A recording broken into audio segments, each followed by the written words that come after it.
Hello out there. We're on the air. Happy Tuesday, everybody. Welcome back to another edition here on YouTube, Rumble, and Noster of 88 lessons. This one's number 4 out of 88. And this one's titled, Why Bitcoin is the Only Asset You Need. And this is going to be a good episode today. This is going to be one that you're going to want to bookmark in your library of knowledge. So, we did a show this morning as well, and we had some issues with the audio. So I'm just wondering if you can give me a 5x5 in the chat. Give me a thumbs up. Give me a yes, Jor. We hear you loud and clear before I get into the lesson today. And while I do that, I'm going to preface the show like we usually do here with some shout outs and other things. So just let me know. Okay, Ian, thank you. Ian says it sounds great. Thank you, my friend. Okay, well, we're full steam ahead then. That's good news. So we read the title already, Why Bitcoin is the Only Asset You Need. We're going to do some shout outs here. Number 1 to Gigi. Gigi came out with a very good book. It's over there. I don't want to go back there. Called 21 Lessons, where he talked through 21 different aspects, things, thoughts, ways to look at Bitcoin in a very organized and efficient manner. So shout out to Gigi. He was the one who inspired the 88 lesson course here that we're going through week by week. Also a shout out to Sailor, especially today. A big shout out to Sailor. I know he's been taking a lot of crap in the media. I've seen a lot of bullshit on Twitter recently about Michael Saylor, but I do want to give him a shout out because he's also what helped inspire this this course, I guess we're going to call it 88 lessons, because he basically said people on average work about 100,000 hours during their lifetime. The least bare minimum that they could do is 100 hours to learn how to keep that money. So people spend 100,000 hours of their life earning money.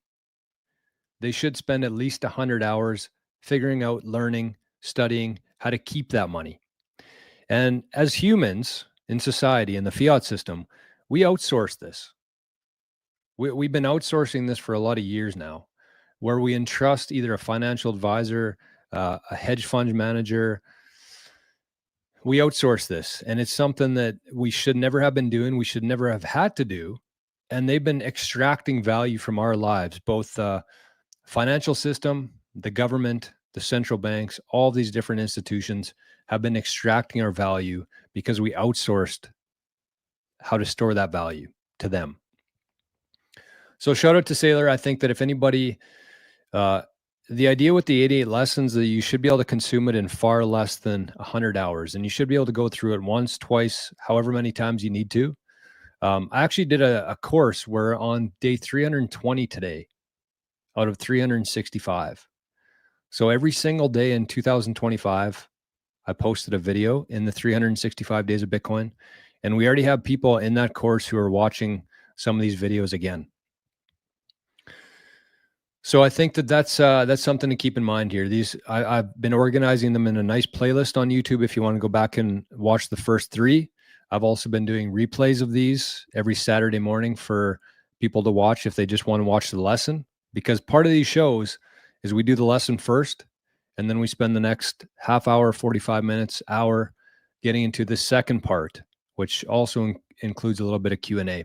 So I've been clipping just the first part, sharing it on YouTube. We do kind of like a premiere, it's called, where you can have a live chat.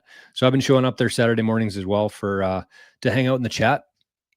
But that's kind of the structure of these. So the first part is going to be the number 4 out of 88 lessons. The second part of the show, second half of the show, is going to be for Bitcoiners who are a little bit further along. I'm going to cover a couple different topics today. So the first part is for everybody. The second part is going to be Bitcoiners who are a little bit further ahead and further down the journey. And the last shout out here is to you, because I just want you to understand how rare of a breed you are right now in this world.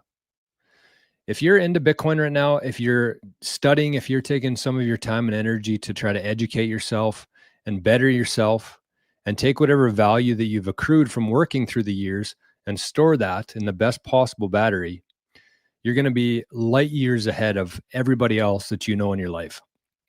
So shout out to you. This is not an easy path. There's many people who just decide to turn a blind eye, carry on with their life, even though they know deep down that that system is completely broken. There's no turning it around. It takes guts. It takes balls. It takes personal responsibility to show up here and to take this task on. So shout out to you. And a couple new members too. I'll bring them up right now because I want to give a couple shout outs here to the new members on our YouTube channel. And I believe there was a couple who signed up in the last week. And I'm going to be putting all these courses over time, in time, on the YouTube channel. So if you're a member there, you're going to have access to all these different courses, 365, the 21-day course. The other ones that we have, I think there's Generational Wealth, a couple more. But so that's what you get. It's pretty cheap too. I think it's like $5 a month, maybe.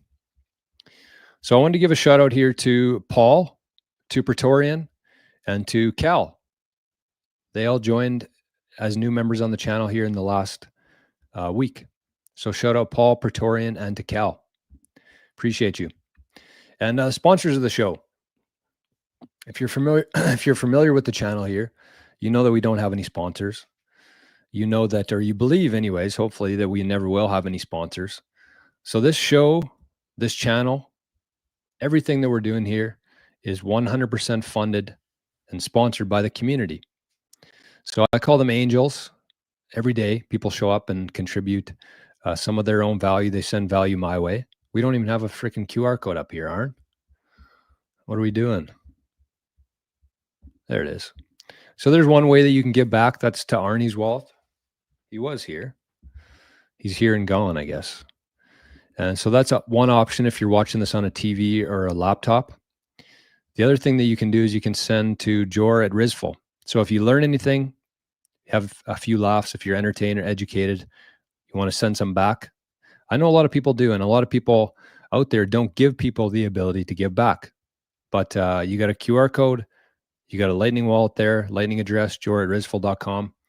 And if you send any sats or zaps during the show, I will definitely read them out. So it's a good way to, instead of like a super chat where the platform takes a large percentage of that, it's a good way to do just peer-to-peer. Skip the middlemen there. So we have no sponsors. We own our voice. I think that that's incredibly important, especially in an industry like this, where the trust has been shaken and broken through the years. I think it's important to speak from the heart and speak the truth. And so that's why I don't have any sort of outside influences or sponsors. So the game plan today, we already talked about. And of course, our visionaries community, we've had, I think there's 80 people in there now. So it seems to be growing by 10 or 20 every week. And it's an amazing community. So we do a daily show and there's a bunch of resources, a bunch of great people in that community. So I'm going to have that link and all these different links in the pinned comments if you're watching this later. I should have a QR code for that too, that people can join. But it's pretty simple to find. It's just school.com/88 sats. You can type that in pretty easily, I think, if you want to join or check it out at least. Okay. And so yeah, that's the game plan today. Is we're going to go through the lesson number 4 today, which is why Bitcoin is the only asset that you need. And then we're going to do some Q&A. We're going to get into the second part, which is a little bit further down the road for Bitcoiners. And that's it. So without further ado, if you do have any questions, though, you can send a zap in with a question. You can send a super chat on YouTube or a rant on Rumble. Or if you're watching this on the Nostr chat right now, you can include a message in your zap and we'll prioritize those for the second part. So how do I get rid of that now? There we go. Okay. So where are we here? Oh, skipping ahead. Whoops. All right. So today we're going to this is episode number 4. And this one's titled Why Bitcoin is the Only Asset That You Need. And we're going to talk about a couple deep topics, I think, a little bit more technical than the first 3 shows. And maybe we should just kind of go back to do a bit of a review here. So we talked about the expectations versus the reality of how the public perceives Bitcoin versus how it is. We talked about all the different use cases in Bitcoin, and that's kind of what we've been using to create these lessons going forward in these chapters, as we're going to call them going forward. And then we talked about the history of the financial system that we live in. So it stems back and beyond. This is kind of like the recent history. This is kind of where we are right now, where it all came from. It all started in 1911 or 1912, whenever it was, when the Titanic hit the iceberg. That was kind of the kickoff to the deterioration of our society. And so you can see everything, and this is a pretty big one. That's why it's in bold. 1971, when the US, President Nixon took us off the gold standard. And money basically became an illusion at that point. And of course, we went through the great financial crisis. And then, of course, Bitcoin, a couple months later, the white paper was released. And then the Genesis block, the very first block in Bitcoin, which we're going to be talking about today, the blocks and the time chain, the difficulty, and why Bitcoin is so much different than any other asset, and why Bitcoin is immune to technology. And I want you to just, before we go any further here, I just want to ask yourself this question before we go any further. Do you think going forward, the technology is going to get better or it's going to get worse? Is technology going to become more efficient or is it going to get worse? Is AI going to get more efficient? Is it going to be better or is it going to get worse? That's kind of the starting point, because that's the first principles aspect that's going to kick off this whole conversation today. Do you think technology in 5 years from now is going to be worse or better than it is today? So with that in mind, we're going to be talking about why Bitcoin is the only asset that's completely immune from technology. As everything gets faster, cheaper, more efficient, the costs of everything in this world is going to go down. Just think about that. Doesn't that make sense in your head? And this is kind of a page out of Jeff Booth's playbook today.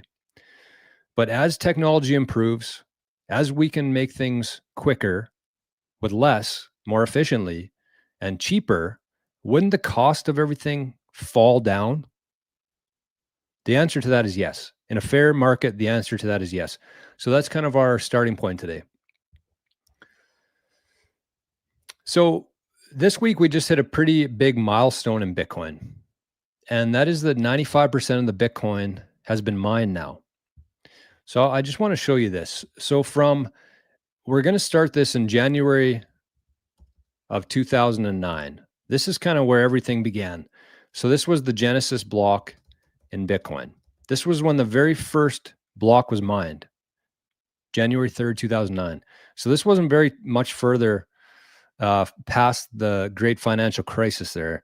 And if you actually look at the very first block that was mined, the Genesis block, there was a newspaper article in there that Satoshi put that said chancellor's on the brink of second bailouts. So that first block, not only was it the beginning of this whole thing, but he wanted to send a message, or he or she or they wanted to send a message and say, this is a direct attack on the central banks. That's what Bitcoin's designed to be. It's designed to separate money from state. It's designed as a peer-to-peer electronic cash system. And in a peer-to-peer system, you don't need middlemen. You don't need centralized entities in there. So that's kind of where everything kicked off here in the Genesis block. So in this Genesis block in 2009, so from 2009 to 2012, this is what we call the epoch 1. And I thought a lot about putting this episode in this part, but it's one thing that I really wish that I would have understood earlier in my journey. And so there's going to be some things that I talk about in this episode that you don't fully understand. You might have to rewatch this episode a couple times, but I do think it's important because this gives meaning to what gives Bitcoin value. What I'm about to talk about today, it's a little bit more technical, it's a little bit more advanced, but it's the knowledge that you need to understand the value proposition of Bitcoin. So this was an epoch 1, and at this time, every 10 minutes, when a new block is created or mined, 50 Bitcoin are created with that. So whoever mined that block, they get paid essentially. That's their reward. That's the incentive for people to mine Bitcoin, is that whoever mines that block, they get paid in Bitcoin. So in epoch number 1, it was 50 Bitcoin. And then from 2013 to 2000, I guess it was 2012, because some of these it happens mid-year. Bitcoin doesn't pay attention to the calendars that we do, Bitcoin has its own time, its own calendar. So in epoch number 2, all of a sudden, every 10 minutes, what used to be 50 Bitcoin every block came down to 25 Bitcoin per block. So that's a pretty big shock. And that's why we saw so many ups and downs throughout Bitcoin's history in terms of the US dollar, because this generated a lot of interest. When that block roared, when the payouts were cut in half, the demand for Bitcoin went up because they knew that they weren't coming out as quickly anymore. So think about that. Of the 21 million Bitcoin that will ever exist, 10.5, oh, what did I do there? 10.5 million Bitcoin were now in circulation. So on this date here, January 3rd, 2009, there was 0 Bitcoin in circulation. 0. After the first epoch, there was now 10.5 million Bitcoin in circulation. So all these Bitcoin that were mined, 50 Bitcoin every 10 minutes, they were distributed to all the people who were mining Bitcoin at that time, which was like 10 people. So the first 10.5 million were actually generated, mined, and put into circulation in the first 4 years of Bitcoin, approximately. So the next part here, the epoch 2, 25 Bitcoin per block, 25 Bitcoin every 10 minutes. That was about what, 5.25 Bitcoin? I'm not going to try to keep doing math from there, but you get the idea here. So if we go like this, I wonder if this is going to help me out. Yes, no, it's not. 2016 to 2020. So this is epoch 3. And this was 12.5 Bitcoin every 10 minutes. So again, for the first epoch, every 10 minutes, there was 50 new Bitcoin being created. Second epoch, 25, third epoch, 12.5. And then, of course, from 2020 to 2024, which was epoch number 4, there was 6.25 Bitcoin every 10 minutes. So this is essentially how Bitcoin are created. They're mined. And when people hear mining, they think of like gold mining. And it's actually not too different, right? Because you have to, when you're mining for gold, it actually takes energy. You have people out there, you have equipment, you spend time planning and organizing and finding these different locations.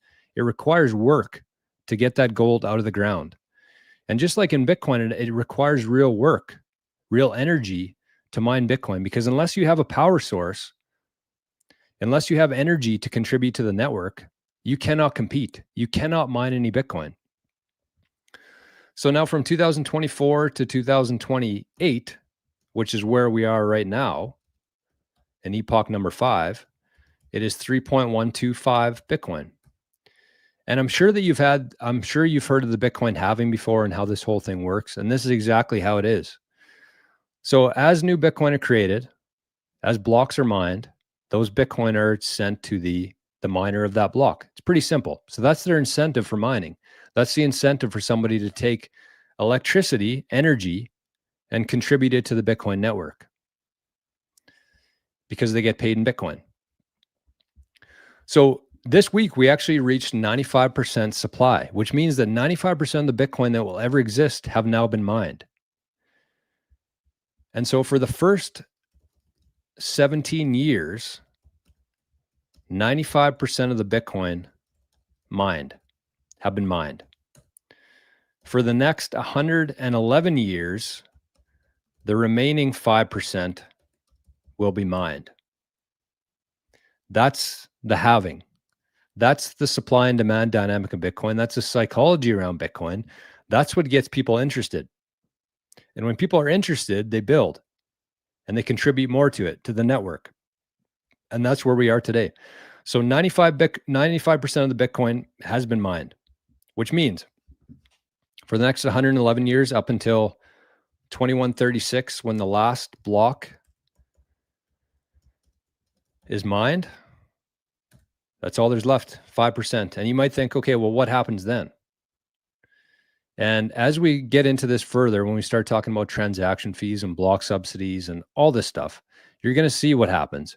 But to me, this is, I better put in my opinion here because it is my opinion. This is when Bitcoin begins.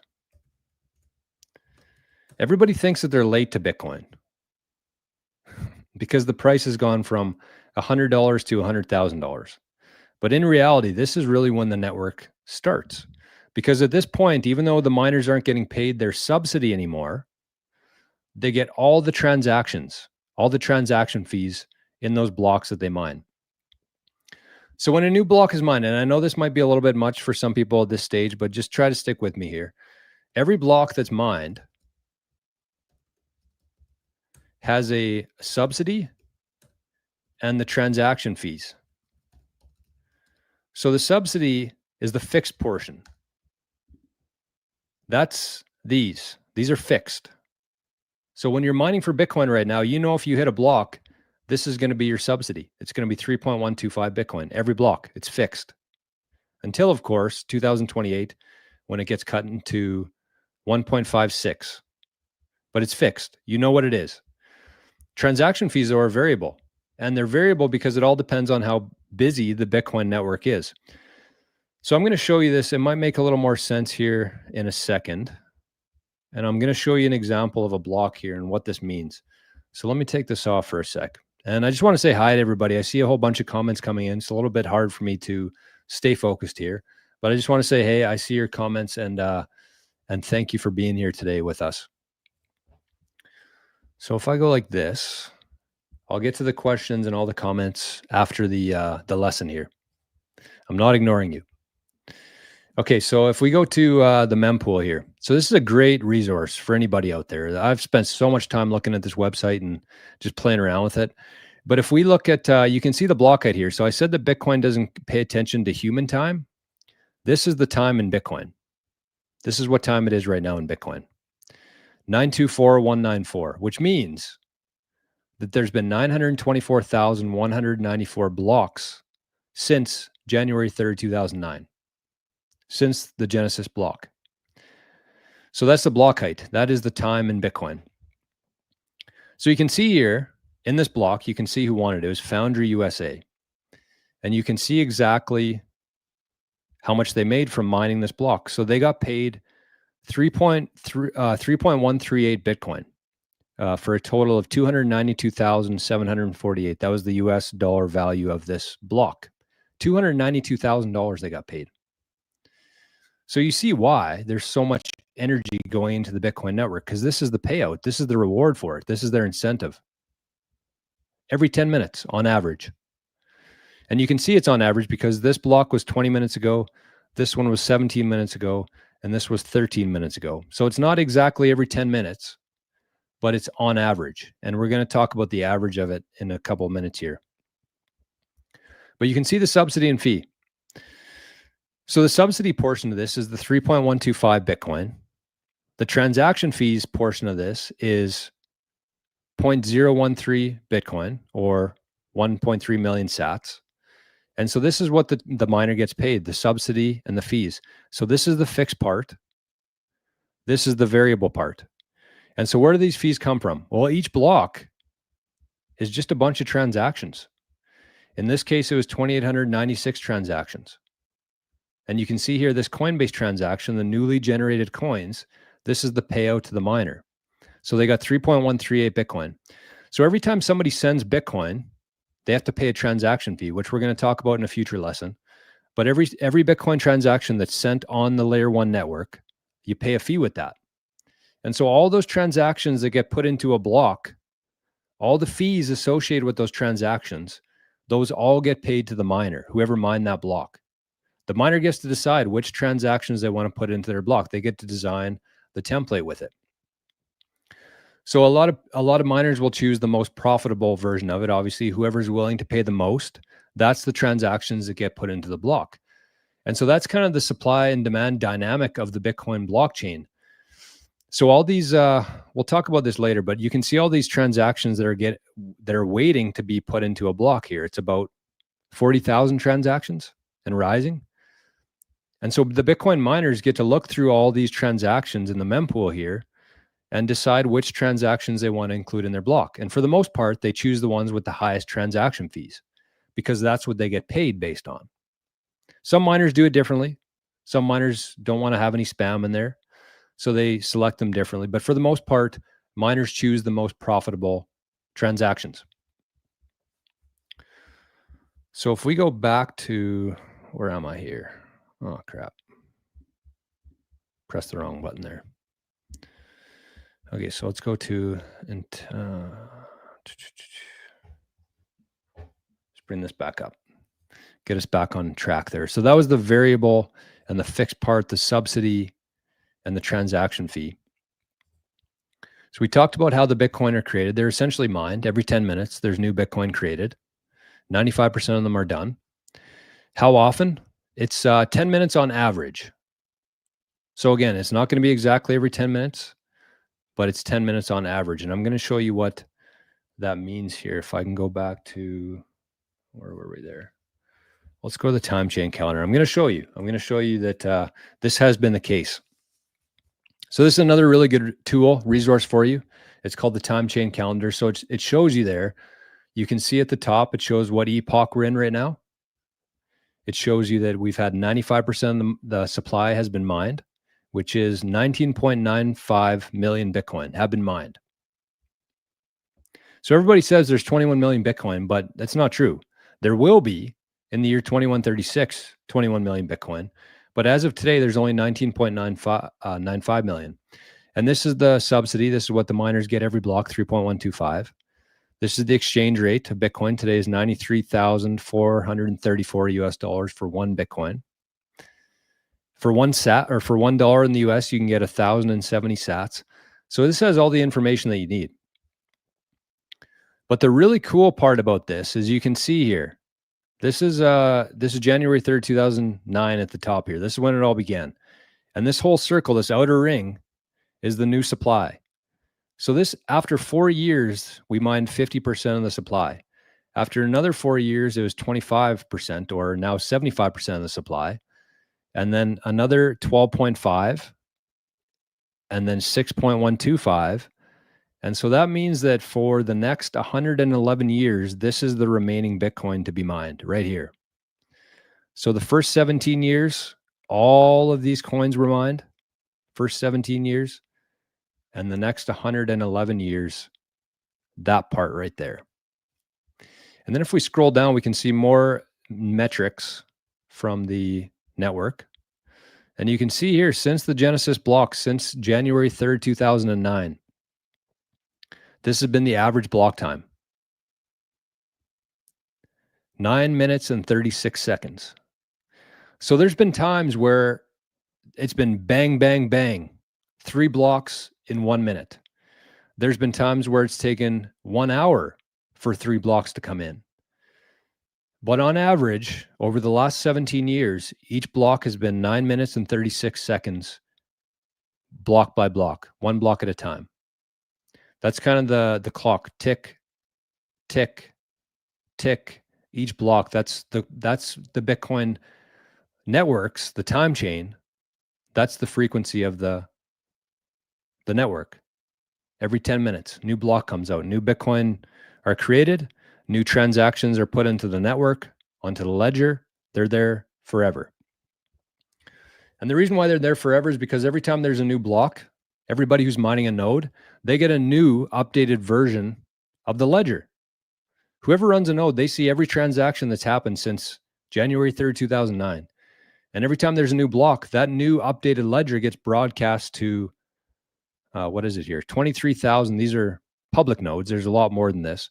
But 23,000 nodes around the world get an updated copy of the ledger, the time chain, every 10 minutes on average. So now if we go back to our thing here, back to our sheet. So the Bitcoin network, how does a miner win a block? I guess that's the question here. How does a miner win a block? Well, it's totally random. It's totally random. And every second Anybody mining Bitcoin, I have a bidax back here that's mining Bitcoin, and all that miner's doing is it's just guessing. It's trying to guess the block equation. Miners are simply, there's probably more technical nuance to this, but we're going to keep it very simple. Miners are simply trying to guess the equation. And the more computational power, the more guesses. Okay. So for the miners, the big miners who have a lot of computational power, they get more guesses. They have a better chance of winning the next block. So the more energy you contribute to the network, the higher your odds are of winning. The more energy you contribute, the higher your odds are. But it's still completely fair. Like I could win a block with this, something you can't even hear. It's giving off no heat. And I just wanted to show this because this is kind of amazing to look at. So when miners first started back in 2009, we measured the hash rate, or the total energy going into the Bitcoin network. That's all hash rate is. It's the total amount of energy being directed towards the network, securing the network. And this is how we measure it. Think of like the data that you store on your computer or your iPhone. It's like megabyte, gigabyte, terabyte. I think it's terabyte. Is it terabyte? I don't know. But it's the same kind of thing. So when they first started mining, when Bitcoin was first, when it was brand new, you could actually mine Bitcoin with a GPU, like a laptop, because there wasn't that many people, there wasn't that many miners competing. So that was when it was mega hash. So every second there was a million guesses. And we're going to look at the graph of the chart of this right away. But then we went to gigahash, which was 1 billion guesses per second. And then terahash, which was 1 trillion, petahash, quadrillion, exahash, quintillion. And this is where we are today. We actually just hit this milestone about a month ago now. We're in zettahash territory. Sextillion. So 1 sextillion guesses every second. And you can see here the difference: million, billion, trillion, quadrillion, quintillion, sextillion. So for the last 17 years, this is how much the Bitcoin network has increased in terms of the energy going into the network. Pretty powerful. And it just kind of looks like numbers on here. And even when we hear million, billion, trillion, quadrillion, it's just words. It's just things on a computer. But like if we look at what it really means, 1 million seconds ago was 11 days ago, November 7th, 2025. 1 billion seconds was 32 years ago, 1993. And 1 trillion seconds ago, this is mind-blowing, was 31,700 years ago. So you can imagine what quadrillion would look like, and quintillion in terms of its actual magnitude and scale. Again, it just sounds like words and numbers, but like when you actually put this at scale, it is mind-blowing to think about.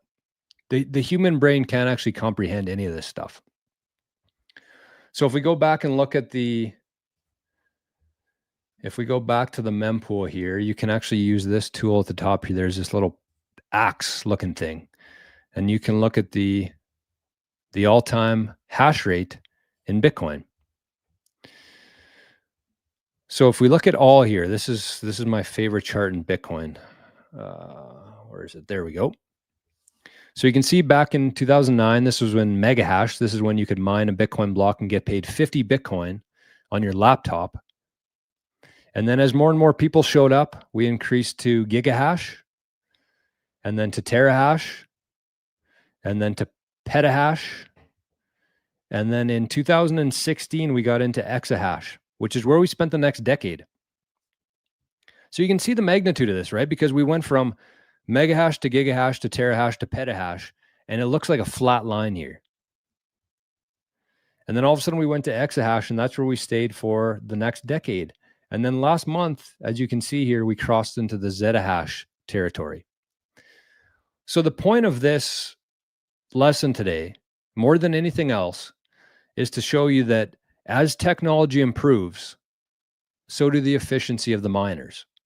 And as the miners become more efficient, they can spit out more guesses. And so you might be thinking, well, if that's the case, if technology is going to improve that much, won't blocks start coming in faster? If technology is getting better, if it's improving, we should be able to find these blocks quicker, right? That would make sense. But that's why we have the difficulty adjustment, which is maybe what we'll spend the next show talking about, because it is probably the most important part of Bitcoin to understand, the difficulty adjustment. But you can see here, if we go back to the main screen, it'll show us the, that's not what we want. Where is it? Where's the difficulty here? Oh, right here. Geez, too small for me. This is the difficulty. So basically every 2016 blocks, again, Bitcoin doesn't care about human time. It makes its own time. So every 2016 blocks, the difficulty adjustment either goes up when there's more people mining, makes it harder for them, or it goes down when there's less people mining, gets easier for them. And the whole purpose of that is to keep the blocks coming in every 10 minutes on average. That's the clock. That's the tick every 10 minutes. And so that's what the difficulty adjustment does here. So keep this in mind. I know that's a lot, especially if you're someone new to Bitcoin, but we're going to talk about why that matters. So if you compare anything, and again, we're going to go further into some of these topics in a future lesson. So don't feel too overwhelmed. Don't feel like, you're crazy, because it took me probably 3 years, honestly, to figure all this stuff out myself. So that's the whole thing in Bitcoin, is like, you don't need to move too fast. You just have to be open-minded, consistent, and you have to put in the work, just like Bitcoin miners. The whole Bitcoin ecosystem is based around proof of work. So the point is that when you go out into the world, you're going to a job, you have a business, you're creating products or service, whatever you're doing, you get value. You get value back. Basically, how much value you add to the world, that's how much value you get back. And so the nice thing about Bitcoin is that it's the perfect store of value. It's not don't think about Bitcoin as an investment. Don't think about it as something that's going to turn your $1,000 into $100,000 in the next couple of years. Think about it as a savings tool, because it's the best battery. It's the best store of value. And I'm going to kind of explain the implications of technology here and why Bitcoin is the only asset that is actually going to store value, because everything else is going to go down as technology goes up. So let me put that at the top. Everything else besides Bitcoin is going to fall as technology improves. Everything else is going to fall as technology improves. It's easier to make things. It's cheaper to make things. It's more efficient to make things. It costs less. The prices fall. So human productivity, we're seeing an example of that these days, where AI, where you can basically download it or use it for free very quickly, is cheaper than paying a human being to do that same work. So humans are going down in value as technology improves. iPhones, as technology improves, as we can make things cheaper, faster, more efficiently, the price of an iPhone should fall. Right? Just think about that. As it gets easier to make things, the costs should go down. And if the costs go down, then the prices should also go down. Vehicles, same idea, exact same as an iPhone. As it gets cheaper and cheaper and more efficient as you can make these things, and even if you compare it to 50 years ago, where there's human beings on a production line installing these parts, making these parts, compare that to today where it's all automated, all robots, the price of things, the cost has gone down significantly because there's much less work required, because we've become better at it. Technology improved. We're more efficient at it. So the costs of these should fall. The prices of vehicles should fall as technology improves. And they actually are, which I'm going to show you in 1 second here. Same with real estate. As all this happens, as technology improves, we can find better ways to build more efficiently. We can use better products that are cheaper, quicker to assemble. less humans required, the cost of a house should be going down and the prices of houses should be going down. Same with gold. Gold's the closest thing to Bitcoin. I would say that gold's the second hardest asset compared to Bitcoin. But even if you think about it, as technology gets better, we're going to be able to survey land better. We're going to be able to use better equipment, get deeper into the earth. We're going to be able to find more gold quicker. And then, of course, Bitcoin is the only thing here that actually doesn't, that is immune from technology improvements. Why? Because what we just talked about there. As miners, which are essentially like the equipment that you would be mining, what are those things called? I'm drawing a blank here. The equipment used to mine gold, essentially, that would be the equivalent of like a Bitcoin miner. As technology improves, we increase our guesses, we become more efficient, and we should be able to get Bitcoin quicker, right? Just like everything else. Except the answer to that is no. And the reason for that is because of the difficulty adjustment. That's the key. And so this has a lot of different implications with this, because number one, if you think about iPhones, if you think about vehicles, gold, real estate, all this stuff, as demand increases, right? As more and more people want an iPhone. If you think back a decade ago, probably 20% of the population had an iPhone. Now everybody has one. So as demand for these products goes up, you can increase supply to match that, right? You can increase the supply to match that. And that's what they've done. They've supplied the planet with iPhones because of technology advancements. They can make them cheaper, quicker, everything. So supply can meet demand. Same with vehicles. Same with real estate. Same with gold. As more and more people want these assets, we can just produce more because we're getting better at it. We can do it for cheaper. And so any demand that's built up, we can meet the supply. And if you understand supply and demand dynamics, that means that the prices, as supply catches up with demand, the price flatlines and then actually starts to fall because it's getting cheaper and cheaper to make these things. So Bitcoin is the only asset here that is completely immune from technology. Because as the miners get more efficient, we should be able to make more of it. We should be able to get those blocks coming in faster and faster, right? But because of the difficulty adjustment here, that breaks that. And we have proof. We have proof for the last 17 years, the Bitcoin blocks have come in on average 9 minutes and 36 seconds.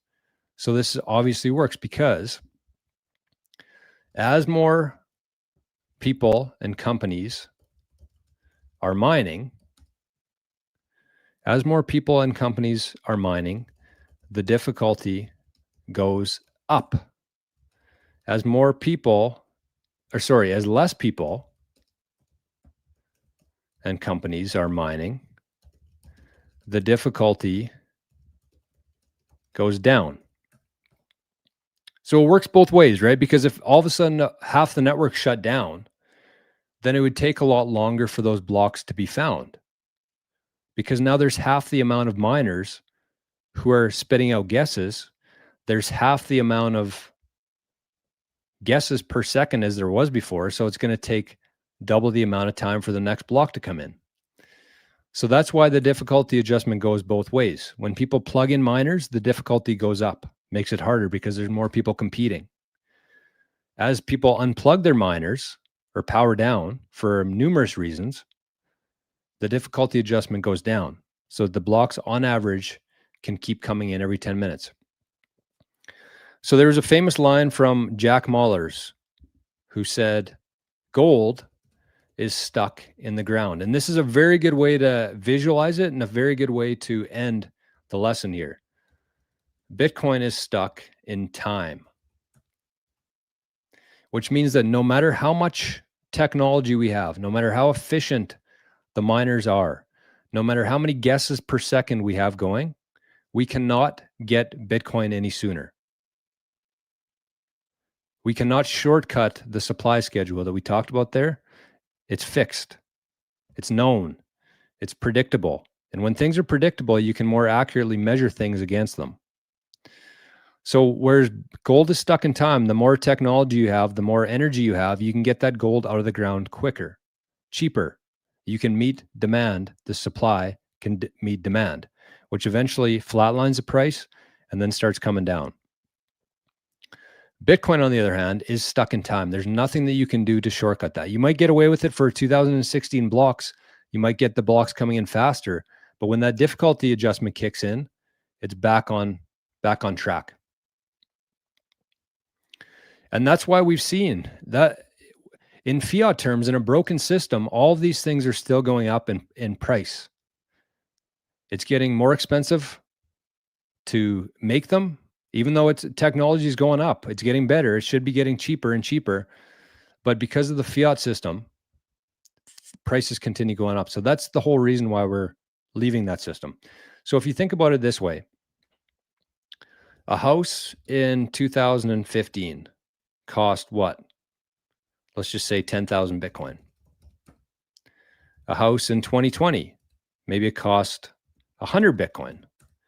And a house in 2025 costs 5 Bitcoin. So in a free market system that's not manipulated, this is what happens. Things get cheaper. And that's what Bitcoin is. It's repricing everything. It's remeasuring everything from a free market perspective, from a deflationary environment. And so this has been happening. This isn't like my predictions for what's about to play out here. This is what has happened. So even though the price in fiat of that same house might have went from 300,000 to 400,000 to 500,000, in fiat terms, it looks like everything's going up in price, but in Bitcoin terms, everything's dropping in price for all these different reasons that I just explained. So that was way over my time limit for these lessons. And I jammed as much as I could into that. I don't think I took a breath that whole 40 minutes there. So that's lesson number 4. We're probably going to do a follow-up of this in terms of the difficulty adjustment and maybe some other things next week. But I really want to keep these as short as possible and as digestible as possible for people. So again, we do these every Tuesday at 2 p.m. Eastern time. I do a replay of these every Saturday morning at 10 a.m. Eastern time, which is just the lesson part of it. So if you want to just rewatch it, or if you missed the live that week, you can just show up on Saturday and watch it. And it's just the clip. I also do live shows called the Visionary Show every morning at 10 a.m. Eastern time on different platforms. I'll just say that. You can find me if you really want to, but we do a show every day. And so I encourage you, if you're interested, if you're learning anything here, this is the kind of stuff we talk about every single morning. So it's important stuff to understand, especially when the price is dropping like it is right now and everybody's freaking out. You got to go back to the first principles of this asset and really understand what's happening here. Because I would say that the price is probably the least relevant metric in the long term about what's playing out here. So that's lesson number 4 for 88 lessons. Oh.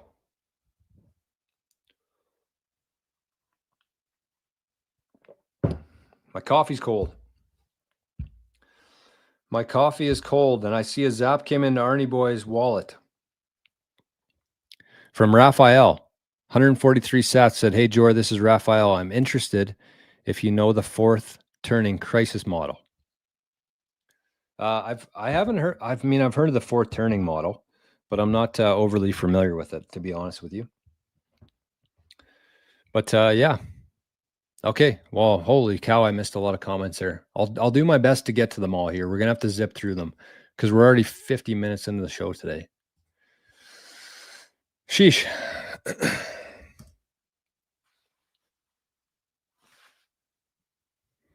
She. So this is where the show gets fun now. For me. And I forgot to even tell Noster we were live. My goodness. Okay. Well, we got Sin Diesel over in the Noster chat, zapped 18 sats and then 45 sats, 1845. Thank you, Sin. And we got Cannon over there who zapped 420 sats and said $420 from the future.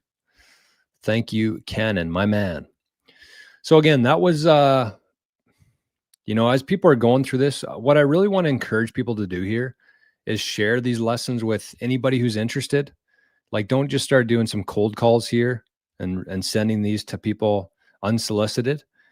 But if people in your life, and they will, this number is going to go up, the number of people who are interested in Bitcoin, you can send them this playlist of 88 lessons. And the idea here is that they should be able to learn Bitcoin, a very good understanding of Bitcoin, that they can go at their own pace. They can pause, they can rewind. It's all available for free on YouTube. And that's what I would encourage you to do is to share them. So if you're watching this, I guess nobody's going to be watching this part of it, but yeah, I didn't know if that was going to be too deep or not, but I think, again, that's something I wish I would have understood when I was first getting into Bitcoin, because I just feel like it would have made my journey much easier through the ups and downs. Because I mean, in the last week or two here, we've dropped from 120K for the exchange rate of Bitcoin down to 90 or whatever we're at today. But a couple of years ago, man, we rode it from 69,000. Everybody was euphoric, down to 15,000 for years. And so having this knowledge, being equipped with this kind of knowledge, I think is going to just help. It just makes such a big difference. Not only having this knowledge and conviction, but also having communities like the Visionaries and the Maple Bitcoin community. Whatever Bitcoin you can find, or whatever community you can find in Bitcoin, I would strongly consider and encourage you to join. Okay, so we got a whole bunch of hellos here. I want to give a couple shout outs to the first people who are here today, and then I'm going to buzz through some comments here. Samantha, Alex, Solar, over on Rumble. Catching up on the morning stream and Rumble crash. Talk about divine timing. Hey, Letha's here. Good morning, Letha, or good afternoon, sorry. Robert, did you sell your Bitcoin, Jor? No, I actually don't have any Bitcoin, Robert. I lost it a long time ago.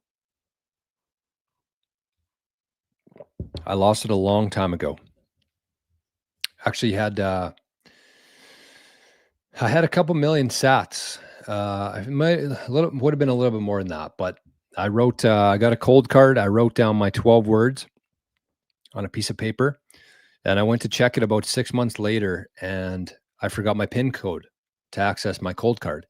So I went to try and find my 12 words, but I'm pretty sure that Arnie actually ate my recovery phrase. So I wish that I had Bitcoin to sell, but it's been gone for some time now. Ian's here. Cleaner Machine. My good man. Not So Common Sense. Good name there. Sato Milario.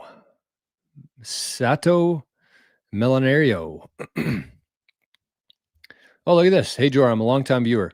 For the longest time, I wanted to launch my own channel, and you inspired me to do it. It's on Bitcoin education for the Hispanic community. Thanks for the encouragement. Wow. Sato. All right. So Sato, I would say I can't really click. Oh, yes, I can. Hold on. I'm going to give you a little shout out here. Appreciate that. And we just got 8,888 sats from our guy Solar Satoshis. Wow. Thank you, my friend. That is very, very significant. Very, very significant. And I should actually let Noster know that we're live. Should have done that 52 minutes ago. Whoops. Thank you, Solar. Very much. Never know what I'm going to get on these 88 lessons. It's always pretty hit and miss. I feel like these are the shows I add the most value, but it's kind of a different audience. So there we go. We're on Noster. I appreciate that very much, Solar. Okay, so let's go to Sato Milario. It's got to be the channel, right? There it is. 26 subscribers. How many can we get, Sato? Let's get those numbers up. We got 26 right now. Kind of my thought process and my thesis in Bitcoin is, we're all in this thing together. Everybody here is on Team Bitcoin. And it's so much different than the fiat system. The fiat system is a zero-sum game, which means that in order for you to get something, you have to take it from somebody else. But that's not how the world is designed to be. That's not nature. Bitcoin is nature. So what we should be doing here is we should be giving as much support as possible to other Bitcoiners, whatever they're doing, whether it's a YouTube channel, a podcast, an account, a blog, whatever, a business that accepts Bitcoin. We have to support each other here. So what I always tell people, by the way, I love that logo, Sato. That's a really cool logo. I love that. But go over there and subscribe to Sato. If they start talking about things you don't like or agree with, then you can always unsubscribe. But always give people talking about Bitcoin only, companies, channels, podcasts, businesses, anybody who's Bitcoin only, always give them the benefit of the doubt. If something happens, you can always unsubscribe, but always give them the benefit of the doubt. So go over there if you don't mind and subscribe to Sato. It looks like you got 5 new subscribers in the last minute here, so that's good. Very much appreciate that. And again, it's no benefit to me, but it's a benefit to the Bitcoin network. And it's free to do. It's free to do. This is the kind of shit that matters. Okay, we got Rodriguez is here. Thanks for another stream. Thanks for being here. Gronky Tonk Man, Kev, Pipeline. Pipeline's talking about lava. I don't have enough info on lava. Sorry, Pipeline. ASC started buying Bitcoin because number go up, staying because I got struck by the truth. Love that. Sin's here. Adam's here. Oh my gosh, what a crew today. Everybody showed up. Bitcoin Kitty. Love these Tuesday vids. Yeah, me too. They're a lot of fun. It's a little bit different for me, but it's I enjoy them. I put a lot more time and thought into these ones, and I hope that people are getting some value from them. Why the Titanic? Well, you just got to ask yourself, and you can look this up on your own. Look at the dates. 1912, the iceberg incident. Ask who was on the ship. Ask who was not on the ship. Notable figures who were not on the ship. And then figure out what happened the year after that at Jekyll Island. And you can see what kind of an impact the Titanic had on the shit show that we're living through right now. Paradigm Miners here. Good morning, or good afternoon, I mean, sorry. Okay, what else do we have here? Buying the dip, Buck 52's here. JoraTube is back. Viva la sexy. Okay, well, we got more stuff too. I'm nowhere near done. I actually got the second part of the show here for the Bitcoiners. Okay, what? Dean, I want to zap. What's the address? My wallet's not picking up the QR code. No problem, Dean. Right here, joradrizful.com. I should check that just in case I missed any here, actually. It's hard to keep track as the guy, the producer, the director, the editor, the accountant. Okay, what happened here? Solars are there. Cannons are there. And it looks like we got 2,500 from our guy, Ian. Thank you, Ian. So that's to the Rizful wallet there. So again, if you learned anything, if you enjoy these, that's kind of a really good feedback loop for me. If people are enjoying these, it's a good way to signify that. Sorry. Wait, what I miss here? Scraggy Dog. Cannon, like the Fing stream, guys. That's right. Solar said, love that halving explanation. You know, I'd kind of just block out when I do these, so I don't know what it even was. Ian says, if I have enough Satoshis already to supply the last 40 years of mining, what am I really sitting on? Oh. So after everything we just talked about there, you have to understand that I think it's from the year 2100 to the year 2140. Those last 40 years of the halving schedule there's going to be one Bitcoin mined. One. For 40 years. Right now, 2025, you get 3.125 Bitcoin every 10 minutes. In the year 2100, you're going to get 1 Bitcoin for the next 40 years. So it's like, number one, everybody wants to get 1 Bitcoin, but I think if you ever get 1 Bitcoin, like you're going to have more wealth than you can ever dream of, as long as you protect that properly. Because it doesn't really matter how much Bitcoin you have today. There might be people from different parts of the world, different stacks of Bitcoin. It really does not matter how much Bitcoin you have today. If you looked at your wallet, that balance is completely irrelevant. Well, not completely, but fairly. The only thing that matters is what you have in 20, 30, 40, 50 years from now that your family has. And if you don't take the right steps at this stage, it's going to be gone. Because one thing that we never talked about there is the quantum aspect. Quantum, I know it's a big FUD word right now, but technology is going to get better. And if you're sleeping on your Bitcoin security, somebody's going to take it from you. So you have to take it seriously. You have to understand that no matter what you have, 1 million sats, 10 million sats, 1 Bitcoin, it is going to be extremely, extremely significant for your family in the future. And it's up to you at this stage to do it properly. So yes, what am I really sitting on? That's a great question. Okay, we got some chatter back and forth here. Hey, Joey Baggs is here. Joey Baggs. Good to see you, Joey. Oh, he's even got his real name in the channel now. Oh, look out. Look out, world, Joey Baggs. Okay, we got some chatter about miners versus nodes. Yeah, this is the nerd rabbit hole for sure. Definitely the yeah, can't wait. Just think about that in a couple decades from now or less. The exahash that's basically a zettahash is upwards like this. It's going to be flat when it zooms out. Julio says, I have no clue what George's saying, but I got a kidney for sale. I need a whole Bitcoin.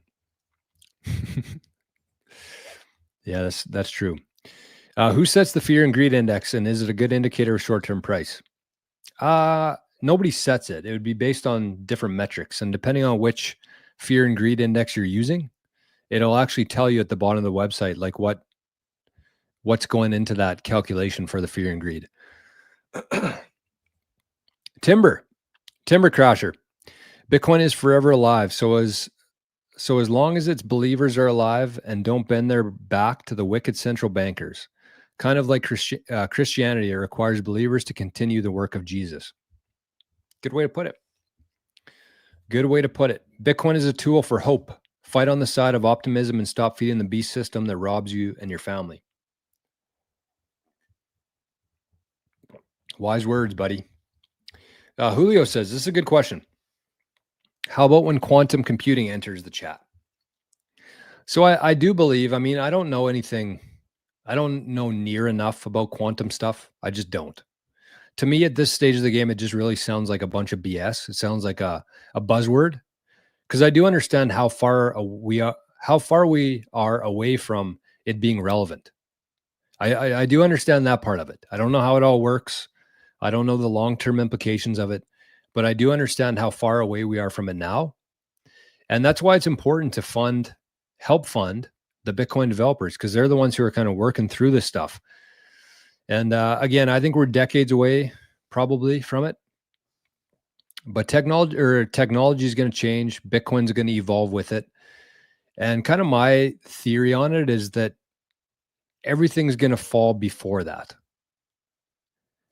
There's going to be tens of thousands of canaries in the coal mine saying, hey, this technology, whatever it is, quantum or whatever it is in the future, is close to getting to Bitcoin. But we're going to see markers along the way. We're going to see the banking system get hacked. We're going to see YouTube get hacked. We're going to see the healthcare industry get hacked. Because the thing about Bitcoin is it's the most powerful and secure network that exists because of what it uses. The SHA-256 encryption, it's the most powerful. It's the safest network out there. So we're going to see all these flags along the way that'll say, hey, you got to do something here. It's close. Got to do something here. And it will happen. It will absolutely happen. Because even though technology is going to improve in terms of the hacks, the technology is also going to improve the security on the same side. And we're at a nice point here because we're going to be able to see how close it is from Bitcoin, because everything else is going to fall before it. So it's not like we're going to wake up one day and quantum hack Bitcoin. It's just not how it's going to work, because tens of thousands of things are going to fall before that. So keep that in mind. As technology improves, as the threats, the hacks goes up with technology, so does the security. Because technology advancements is also going to work in security, the favor of security. So they're both going to go up. Technology is going to improve everything, but it's just going to be a race. And the nice thing about Bitcoin is it's going to be the last one to fall because of how secure it is. Bitcoin's never been hacked. 17 years. Nobody's been able to hack the network.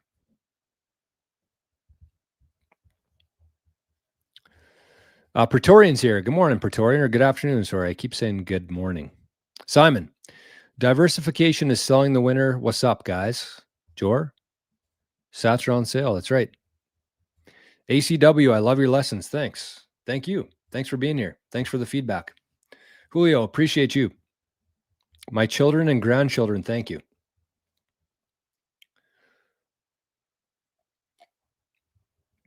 Well, Julio, your children and your grandchildren are also going to thank you, probably much more than they'll thank me. You're the one who's here, man. Okay, Ian says, love it. Nice. Folsom says, your sign, action cures fear, may have just changed my thinking and helped me in the next phase of my life.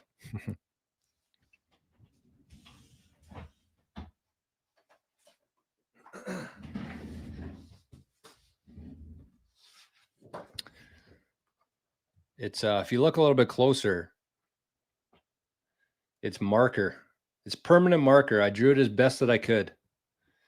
But this is somebody who stacks sats, doesn't spend money on signs. But I've actually had a lot of people comment on that sign. So I'm going to do something special with that. I don't know what it is yet, but I do want to do something special with it. And this is the thing that's behind it too. This is the, I should bring this one back because this one's really important to understand too. You can't see it as well though, but it's the flippening, and that the starting point there was 2009. And so you can see the trust in fiat from the great financial collapse of 2008. The trust in the financial system, the trust in the central banks is continuing to go down. Meanwhile, at the beginning of Bitcoin, nobody really trusted it, but every block that comes out, the trust goes up. So that's why we're going to see the flipping here. At some point, there's going to be more people who trust Bitcoin as there are who trust fiat. And I don't think we're far away from that, honestly.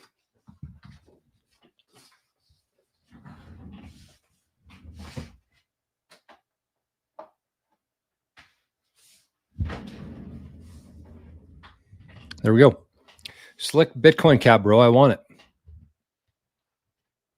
Well, you can buy it. It's I'm not the one selling them. But Jake, I don't know if Jake's here or not. He's the creator of these 21 hats, they're called. Pretty nice. I think I showed this off last week too, but it also has the signal here on the back. Pretty cool. Pretty cool hat.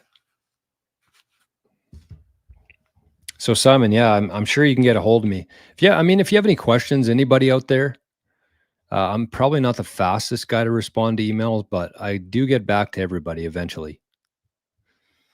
But you can just shoot me an email, whether it's Simon looking for a hat.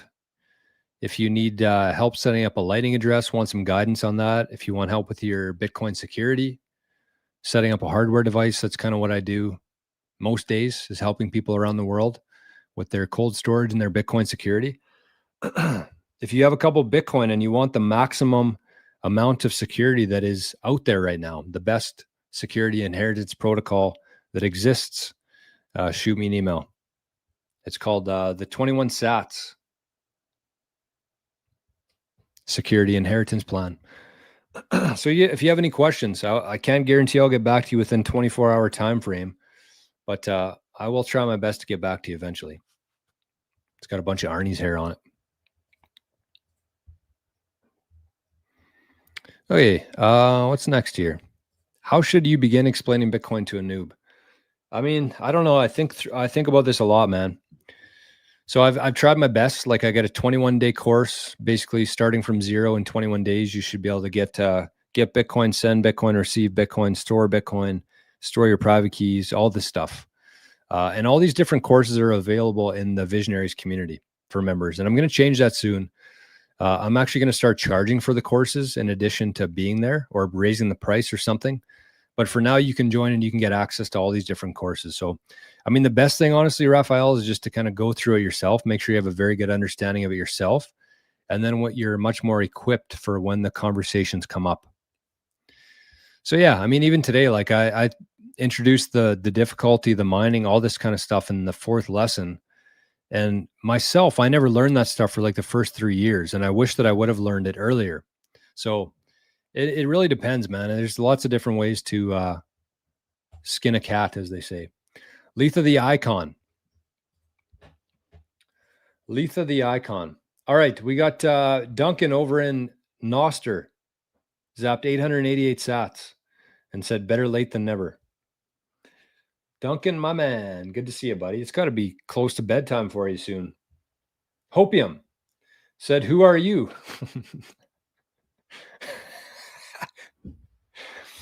And zapped 21 sats. You got to love Bitcoiners, man.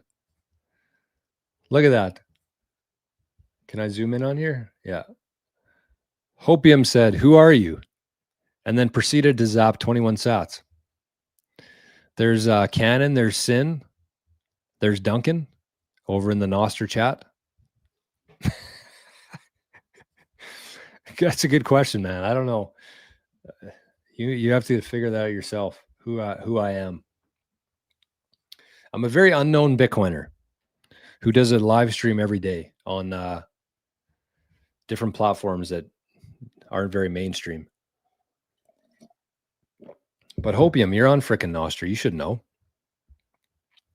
You should know. Fernando says, I missed when you explained the source of free educational videos. Where can I find them? Also, are you bullish on ETH? I couldn't be more bearish on ETH, to be honest with you. Explain the source of the free educational videos. Well, I mean, I do these lessons. It's called 88 lessons every Tuesday on YouTube here. And I've been doing the clips and sharing them in a playlist over on YouTube. So those are they're free, I guess, if that's what you were talking about. There's Sato right there. Sub to Sato. Look at that. Look at all these beautiful people. Subscribed. Matt says, I just got a $40 tip. I wonder what I should do with it. What was the tip for, Matt? Like from your book? VHF's here. Good morning or good afternoon, VHF. Yes, we just talked about this, Folsom. Tangem walled seedless or with seed phrase. Tangem avoid at all costs. Avoid at all costs. Joshua, I see here. Oh, look at this. We got a fiat zap from Josh. $5. The Carnster is always watching, eh? Pancake 2. Yeah, don't use Tangem. Don't use Ledger. Trezor, if you must, Cold Card is the play. Thank you, Josh. Appreciate it, buddy. Josh is the #1 supporter. For those who don't know, Josh, he is top of the list. Joshua, #1 supporter. I mentioned at the start of the show here that this channel has no sponsors. I have no sponsors. I'm sponsored by people like Josh, who value, I guess, the information that I provide and don't want to have to listen to ads and be worried about what I'm talking about all day. So it's people like Josh. He is the #1 dude on the list. Banking system would probably be hacked first. Yes, no doubt. If I have my 12 words memorized and written down in a safe secret, what are we talking about here? ACW, I missed the first part of that.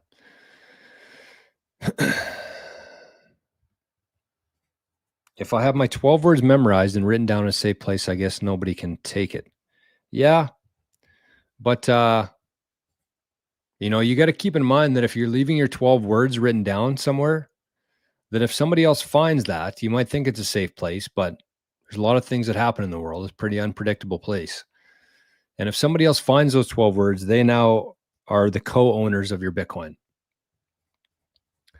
So think about that, because this is something that I got very wrong myself when I first got into Bitcoin. I would write down my 12 words. Like, I'd get a new wallet, I'd write down my 12 words. And I was like, well, what if something happens to my house? What if my house burns down? I'm going to take these 12 words. I'm going to leave a copy of it over here. I'm going to leave a copy of it over here. And then if my house burns down or something happens to it, I can always retrieve those later. But as I learned, as I got further into Bitcoin, I realized that if anybody finds those 12 words, they are now a co-owner of my Bitcoin. And they're going to be a co-owner of my Bitcoin for about 5 minutes. As long as it takes to take those 12 words, put it into a new wallet, and send the Bitcoin out of my wallet and into theirs. And so in about 2 to 5 minutes there, I go from the sole owner of my Bitcoin to a co-owner of my Bitcoin with whoever finds those words, to the 0% owner of my Bitcoin anymore, the no owner of my Bitcoin. So in other words, you want to be thinking about where you're leaving your words. You shouldn't leave your words. If you're only using a 12-word wallet, 12-word recovery phrase, you shouldn't leave that anywhere other than your house. If you have a device, that's what you leave somewhere else, because your device is at least encrypted. You need a PIN code. If somebody tries to crack it open, it bricks itself. So the device is what you want to leave somewhere else. You keep your 12 words very close to you. Better option would be a passphrase. You keep your 12 words and your 13th word, 2 different locations. You can duplicate your 12 words at that point, because they need a passphrase to access your main account or your main stack. Even better than that would be a multi-sig, where you have 2 out of 3. You have 3 different devices in 3 different locations. And even if somebody found one of your 12-word recovery phrases, they can't move any Bitcoin because it takes 2 signatures to move it. And the best case is something like our 21 sats model, where you don't have any Bitcoin in your house. You're not leaving 12 words anywhere. It's all encrypted. It's all geographically dispersed, and it's all documented and left with a trusted advisor to give to your family if something were to happen to you unexpectedly. So don't be leaving your 12 words in random places, because again, if somebody finds those 12 words, you no longer have your Bitcoin. And the thing is you're never going to get that Bitcoin back. Whatever amount you have today. I mean, there's going to be, I shouldn't speak in absolutes here, but for the most part, whatever amount you have, if you look at your total balance of sats right now and something happened to that, you'll probably never get close to that balance back. So don't shortcut this stuff. Don't take this stuff for granted. We're talking about these different advancements in technologies. It's not only like your physical location you have to worry about too. It's the social engineering and the ability for somebody else to access it from somewhere else in the world. So Bitcoiners got to be pretty alert here going into the next decade. And you want to make sure that you're doing it all properly. So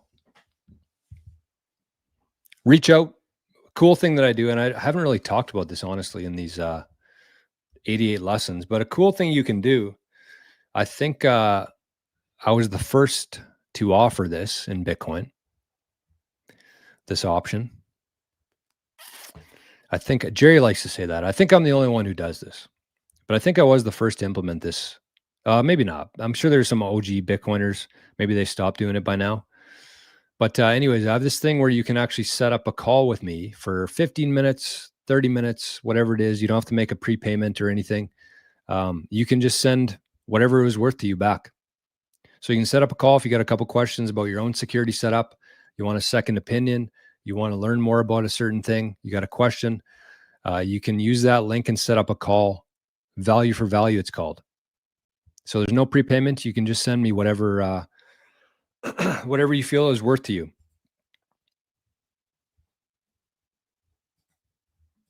And speaking of the only one doing this, I'm pretty certain that I was the first Bitcoiner to put their QR code up on screen. And now I see a lot of different people with that QR code on their screen. So we're doing our best here. We're trying to live the value for value lifestyle And that QR code is a big part of it. Okay, so what's next here? Did I miss any? Yeah. Are the We Are Right About Bitcoin hoodies available yet? PHF, you freaking guy, man.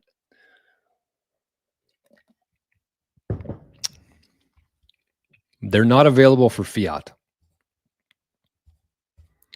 They're not available to fiat. 30K sats in the wallet. Wow. How'd you get that, Matt? Who sent you that? Was it from the book? Hold on. I see Dean sent 500. I just want to make sure I'm not missing any here. Okay, we got the Hopium one. We got 500 from Dean. Thank you, Dean. Thank you, man. And looks like Neil sent her Hylomorphic sent 42 sats. So thank you. Thank you all. Okay, what else we got here? Josh says, wait, how do we find you on Noster? Good question, man. Okay, I'm almost through the comments here, and then we'll get to a couple more things I want to talk about. I got a couple things I want to get off my back. Off my chest, I should say. And I'm doing my best here not to swear. I'm trying to keep these Tuesday episodes friendly. If you join us for the Visionary show every morning, you're going to hear a lot of F words. But I'm trying to keep it together here. So, Josh, this is probably the easiest way to do it here. What happened? Okay. Am I frozen? Why are none of these buttons working here? Test, test, test. Can you hear me? Can you hear me? Oh, there we go. There's a QR code for my address, or you can just search Jor. I think it's King Golf, Kanji Golf at nosterplebs.com. In our visionaries, we actually have a Noster pack, it's called, where everybody puts their NPub in, and we have like I'll show you. Let me find it for you. Noster. No, what is it? Falling.space. I don't know. That's kind of a bad name, honestly. But because I always forget what it is. Oh, I got to log in. Can I do it on here? Bunker? Okay, I guess I can't do it. But anyways, there's these different packs, Noster packs. The site's kind of hit and miss some days. But anyways, we got all the members of the Visionaries community in a little pack, wolf pack. Yeah, see, it's not working. I got to log in. But you can see how this works. Like, you got Noster streamers here. So I'm pretty sure I'm on this list, actually. Yeah, right there. So you can create these different packs on Noster, and you can add people from like your community or people who are in a group or like streamers or something. But the cool thing too is you can not only just organize people and find them easy, but you can also sort by all the people in there. Shout out to the grinder. Look at this freaking post. This is the kind of shit. This is why I like Noster so much. It says, you know, you're a Bitcoiner if you shit post and meme like mad during a dip until you realize it's almost 7 a.m. Starting this for a friend. Good night, Noster, the grinder.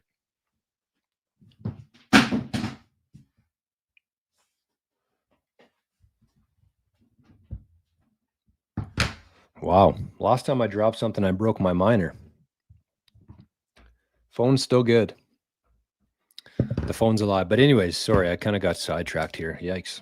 I need to get back on track. Okay, what the hell was I talking about there? That was my profile. Hopefully you got it there. The QR code and the lightning address there. So I'll leave this up on screen for a second in case anybody wants to follow me on there.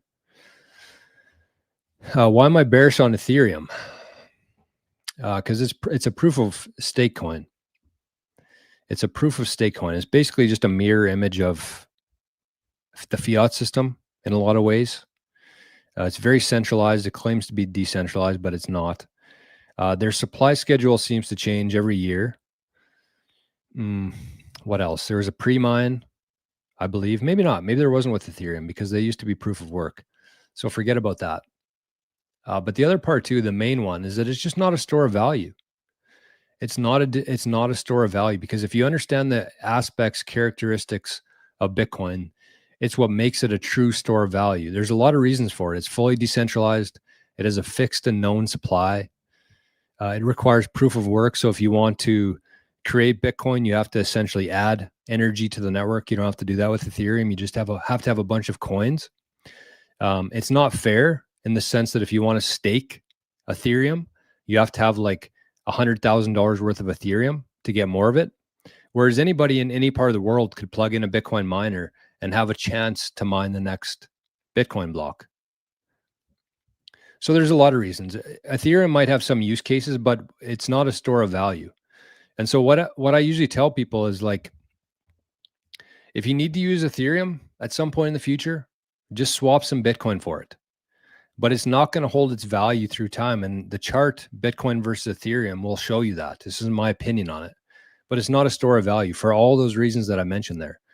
And so what you want to do, whether it's Ethereum, whether it's Solana, whether it's XRP, whether it's Caspa, whether it's that other one, Zcash, whatever the new buzzword is this week, if you need to use those, Dogecoin, you can, but you just store your value in Bitcoin. When you need to use them, then you swap it from Bitcoin into that other token. So they're not stores of values. They're not even in the same kind of comparison to Bitcoin. That's why they all stopped trying to be money. Fernando, first time viewer, I subscribe and intend on viewing your content. I own 2 Bitcoin. Wow. And too many shares of BMNR. What the hell is BMNR? Okay, Fernando. Well, I kind of feel bad about putting your name up there. The number one rule in Bitcoin. Maybe next week I'll do the rules of Bitcoin. Because the number one rule of Bitcoin is never, ever, ever, ever, ever, ever tell anyone how much Bitcoin you have. Very important rule. That's why it's the number one rule. Never tell anybody how much Bitcoin you have.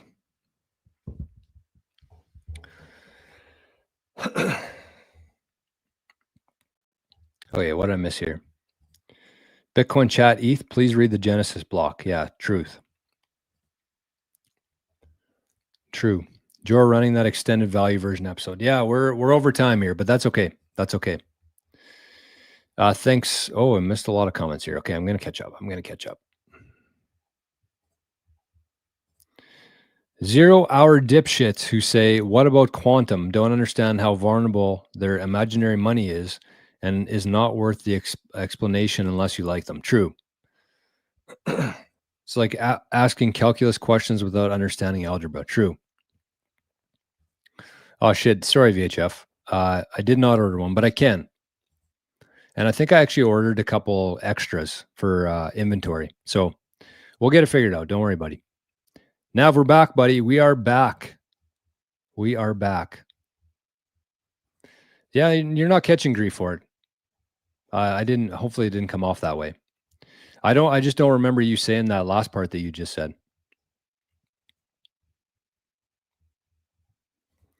Sloan, good name. Love your work. Keep the signal strong. Cheers, buddy. Uno Dos says, why are you not bullish on Caspa then? Because Caspa is the same way. It's not a store of value. It's not a store of value. And it's trying to become a medium of exchange. But before you can become a medium of exchange, you have to be a good store of value. And it's pretty clear just by looking at the charts and how the market perceives Caspa that it's not a good store of value. And there's many reasons why Bitcoin is the best store of value, which we talk about on the show here. And so Caspa is trying to be a medium of exchange without being a good store of value. And it just doesn't work that way. Nobody wants to accept something if it's not going to store value. That's why we're moving away from fiat. Uno. The tip was from an internet install. Oh, cool. Last week, someone bought 4 copies of my book, and I got some great reviews on Amazon. Nice. Simple Bitcoin savings. When did all the shitcoiners start showing up? I don't know, man. I mean, if you looked at my, why did I still have this up on screen? If you looked at my like analytics and my comments and my mentions and all these different things. As Bitcoin goes up and down and up and down and crashes and quantum and knots and core and all this shit, like it's just a bombardment of just BS. And I do my best here to keep things as even kilter as possible without getting too happy or too sad or anything. Just always going back to like the first principles here. So everybody, it seems, not everybody, of course, people watching the show probably aren't, but some people are very emotional, very short-sighted.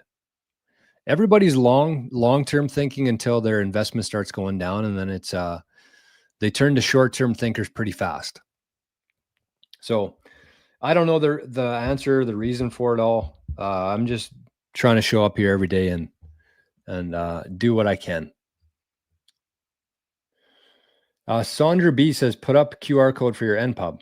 I think I just had it on there. Justin Trudeau, check on your mates who pushed heavily the idea of borrowing against Bitcoin. Well, I mean, so Justin Trudeau, even if you bought Bitcoin at, even if your cost base was around like 110,000 US, it still would have about 30 grand to fall before you'd get a margin call on it. If you're doing it the right way, if you're using a company like Ledden, people are nowhere near like their 80% margin call yet. So pretty much even if you bought at the peak, took a loan against it, you're still nowhere near your margin call, or you're not there yet. You might be at like 65%, 70%, but I think to get margin call, you need 80%. So, I mean, that's why I was, I don't know. Personally, I haven't taken on any debt to buy Bitcoin, or use my Bitcoin as collateral, but I do plan on it in the future for sure. Cause I don't want to have to sell it. I don't want to have to deal with all the implications of selling it. So I'm definitely going to use my Bitcoin as collateral in the future. I just don't think we're there yet.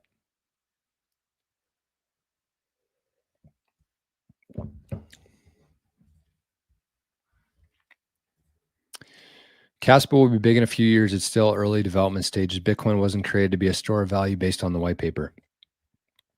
No, it wasn't, but it is the best store of value. And it's the best store of value, and therefore people are going to want it. And therefore the people who create value in this world, whether it's products or services or whatever it is, when they're accepting payment, they're going to want the best store of value. And that's how it becomes a medium of exchange. It's not, you can't force a medium of exchange. If the main metric was medium of exchange, then why wouldn't we just keep using fiat? Because it's just as good. Why wouldn't we use Dogecoin if we just want something that's a good medium of exchange that you can send back and forth quickly? Why wouldn't we just use one of those? So it's, in order to become a medium of exchange, there's much more to it than people saying, well, there's this amount of transactions per second. There's a lot more in terms of like psychology that goes into it. Because why the hell would I want to create or accept Caspa when it's not a store of value? Why would I want to accept Caspa and then have to convert it to Bitcoin? It just doesn't make any sense. Why wouldn't I just accept Bitcoin directly so I can skip that swap?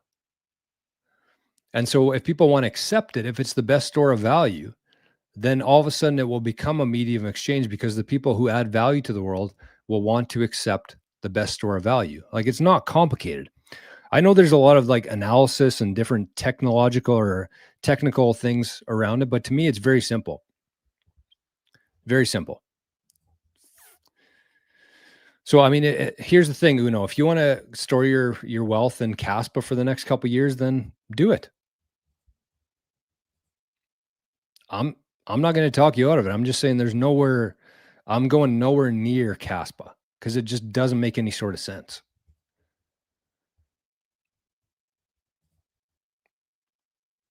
Josh says, it's been so surprising to me how difficult it's been to educate friends and family. I know. And yes, this is a great point. Then I remember how long it took me to get here too. Sometimes it just clicks. Got to wait for the eureka moment. Yeah. And that's why people should never get too frustrated with like trying to orange pill their friends and family. because people have to come to this stuff on their own terms, right? Like, just think about yourself. Think about how you got into Bitcoin. Think about your eureka moment. Was it somebody sent you a video and said to watch it? And you're like, okay, well, that makes sense. I'm going to buy some Bitcoin. Or did you start seeing some things that didn't make sense? And you started looking into some of those things. And then one thing led to another. And all of a sudden you were watching a conversation from somebody that you trust. And that person started talking about Bitcoin. I know that's how I got into it. Nobody sent me a video. Nobody told me to do anything. I just discovered it myself. And that's the most organic and the only way that it really works, because people don't like, that's why I hate the term orange pill, because it seems so forced. It seems like you're shoving something down somebody's throat. So it's just, to me, it's an awakening. That's all it is. I think in order to become a Bitcoiner, it's one thing to own Bitcoin and to have Bitcoin in a wallet or a Bitcoin in an ETF or whatever it may be. But I think of like, I'm gonna talk about this more in the future, but I see it as the individual has to be sovereign or wants to be sovereign. The person has to be awakened in the sense that they have an open mind. They realize that the system's broken and it cannot be fixed, and they need to find a solution to it. They have to be a visionary. They have to see where this thing's going in order to take time from today and store it into the future. They have to be empowered in the sense that they have to do it themselves. They can't feel like somebody else is doing it for them or pressuring them into something. And they have to be disciplined, because when you see the Bitcoin price going up, you're going to want to sell it because you're used to cashing out. The system has trained people to think in buy low and sell high. Bitcoin's not something that you sell. So you have to be disciplined through the highs and especially through the lows. Actually, it's probably not especially, it's probably equally. Everybody worries that they're going to lose their Bitcoin when it's going down. They're going to panic sell it. It's the same thing when it's going up. People see these artificial gains in fiat price. They might be up 50%. Oh, I'm going to cash out. I'm going to come back in 2 years from now and buy back in. They just don't get it. So you have to be sovereign or want to be sovereign. You have to be awakened. You have to be a visionary. You have to be empowered, and you have to be disciplined. And if you put those words together, what does that spell?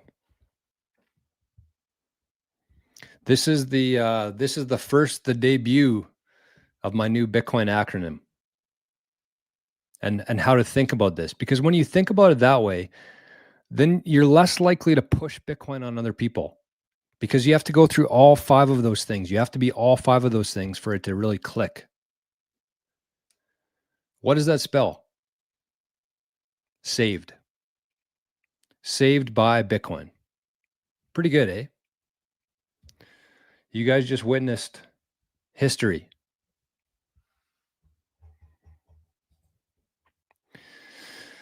You guys just witnessed history on the 88 lessons. But I think it helps. I think it helps.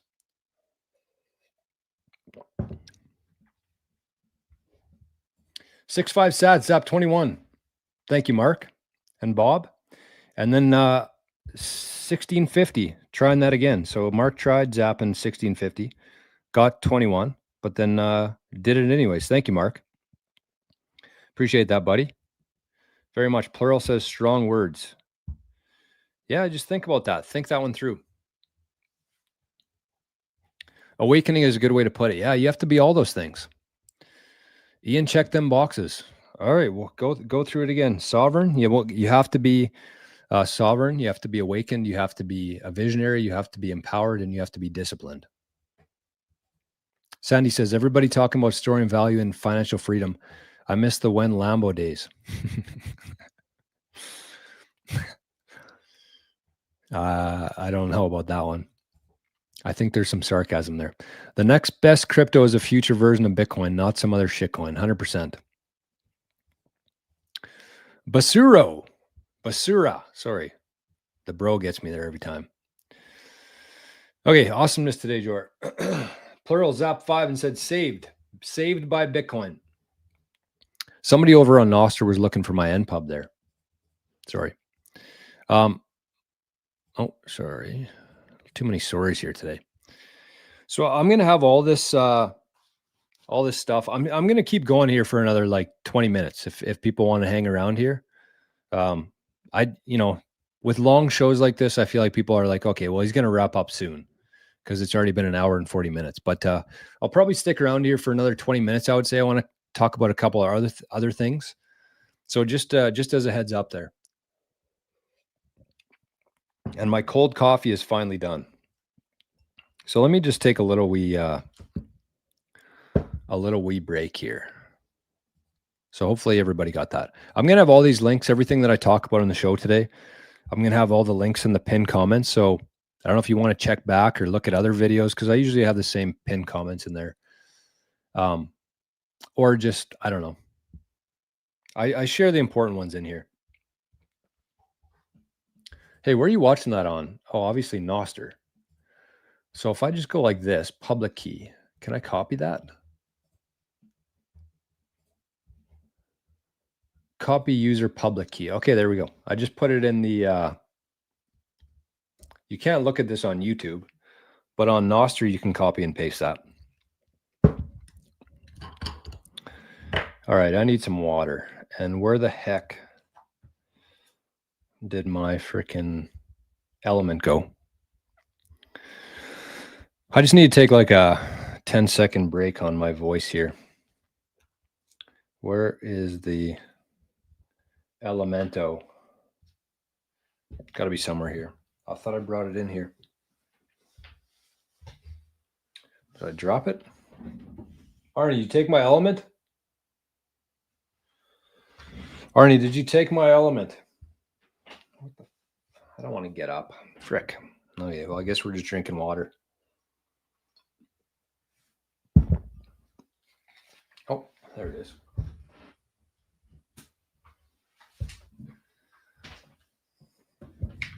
Oh, yeah, we got her. Oh, how the F it is. Oh, maybe it was on my phone. We're back.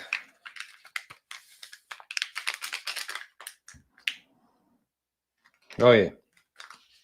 Hey, there's Arnie boy. I heard him get up.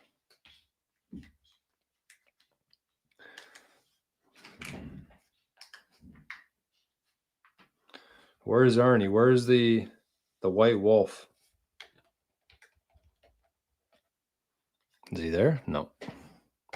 Arnie boy, you want to come hang out for a little bit? Okay, Cypher Sats zapped 1.111K. Freedom Sats for you. Great show, Jor. Thank you, Cypher. Appreciate that, brother. Very much. Another very supportive member of the community here. Cypher Sats. Okay, well, look at that. That's a compliment. My birthday's in a couple weeks, actually, but I'm a little bit older than 33. How low do you see Bitcoin going down? I don't know, Z.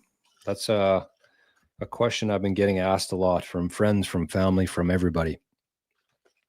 And the answer is, I don't know. And the reason why my answer is I don't know is because nobody understands Bitcoin. So if nobody understands Bitcoin, how could it be properly valued? How could it not go up and then go down?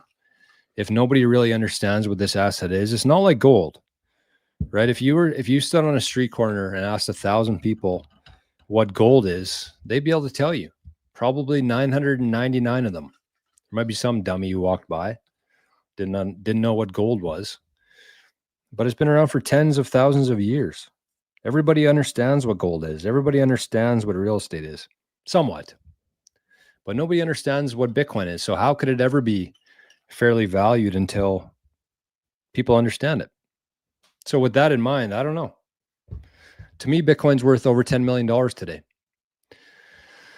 So that's how I see it. Why does Saylor keep saying Bitcoin grows 50% a year? Over the last 5 years, growth is way less than that. No, it's not. I think it's been actually 60% over the last decade. So Don't look at it year to year, man. That's going to get you in trouble. And the year's not over yet either. That's the fun part. Okay, so we got 10 new subscribers to Sato. We can help him out a little bit more. Let's help out a fellow Bitcoiner here. Let's get him some more subscribers. Let's get him to 50. Oh, and even Arnie showed up to say subscribe to Sato. And the reason why I shared that was because there was a comment early on in the stream here from a guy who started a YouTube channel and is helping to educate people in Spanish, Hispanic community. Longtime viewer. For the longest time, I wanted to launch my own channel, and you inspired me to do so. It's on Bitcoin education for the Hispanic community. Thanks for the encouragement. So head over and subscribe to Sato. Is it Sato or Sato? Either way, I like it. Okay. So only buy Bitcoin. There's no other room for any other utility crypto. No, not as a store of value, man. You store your value in the best store of value. When you need other things, you swap it from Bitcoin. But in between now and then, the thing that's going to store the value the best is Bitcoin. So why would you hold anything else? It doesn't make any sense. It doesn't make any sense. If you only have 95% conviction in Bitcoin and not 99 plus, where should I park the rest of my money? Cash? Physical cash?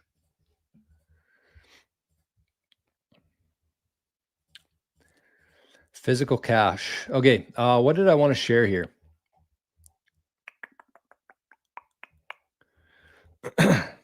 Oh, this is just kind of a PSA here for everybody. I shared this on Nostr yesterday, but I logged into Speed last night, and Speed's just been weird. So Speed was actually a wallet that I recommended a couple months ago that everybody get just to start using Lightning.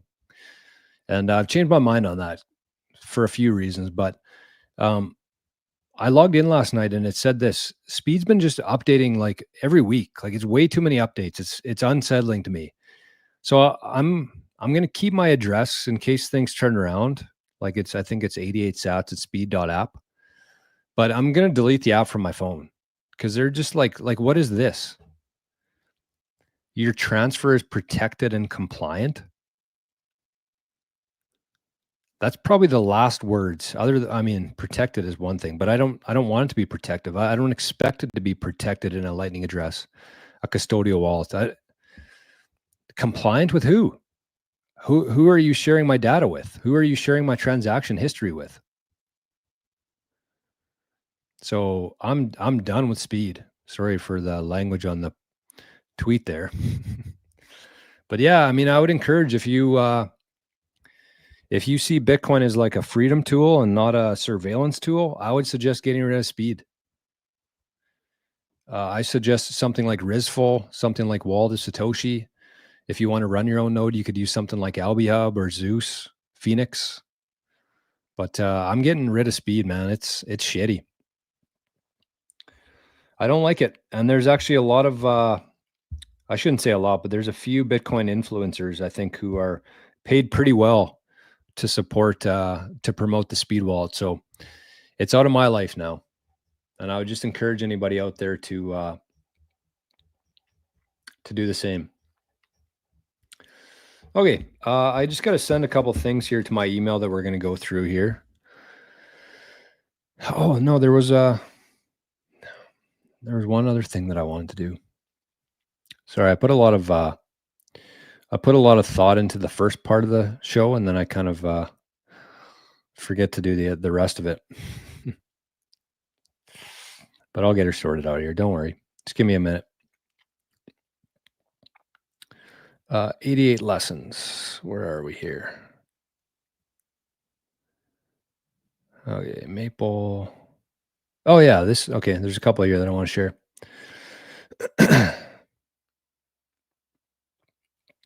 Copy, email, paste. Okay, let's check out these. There's just a couple pieces from Nostr that I wanted to share through the week. Wall to Satoshi is compromised too. I don't think so. Why do you say that? Why do you say that?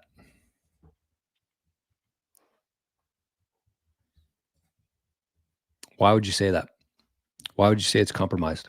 Do you think people making crazy Bitcoin predictions like 1 million in 10 months is partly responsible for the hatred of Bitcoin? I mean, here's the thing. I don't really care about the hatred of Bitcoin because Bitcoin doesn't care either. People figure it out on their own time. Everybody gets Bitcoin at the price they understand. So the longer people take, the more sats I can get for less dollars.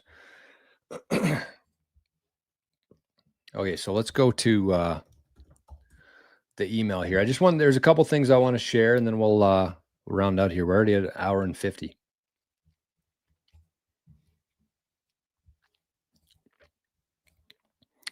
For older people who don't have access to Bitcoin ETFs and find self-custody too scary, are treasury companies only okay? No. No. When something sounds too good to be true, it's almost certainly false. Bitcoin sounds too good to be true. Well, to me, that means you need to spend more time learning Bitcoin, because you're going to see that the further you get into Bitcoin, the more understanding you have, the more sure you are of your decision. So here's something I want to throw out there for people.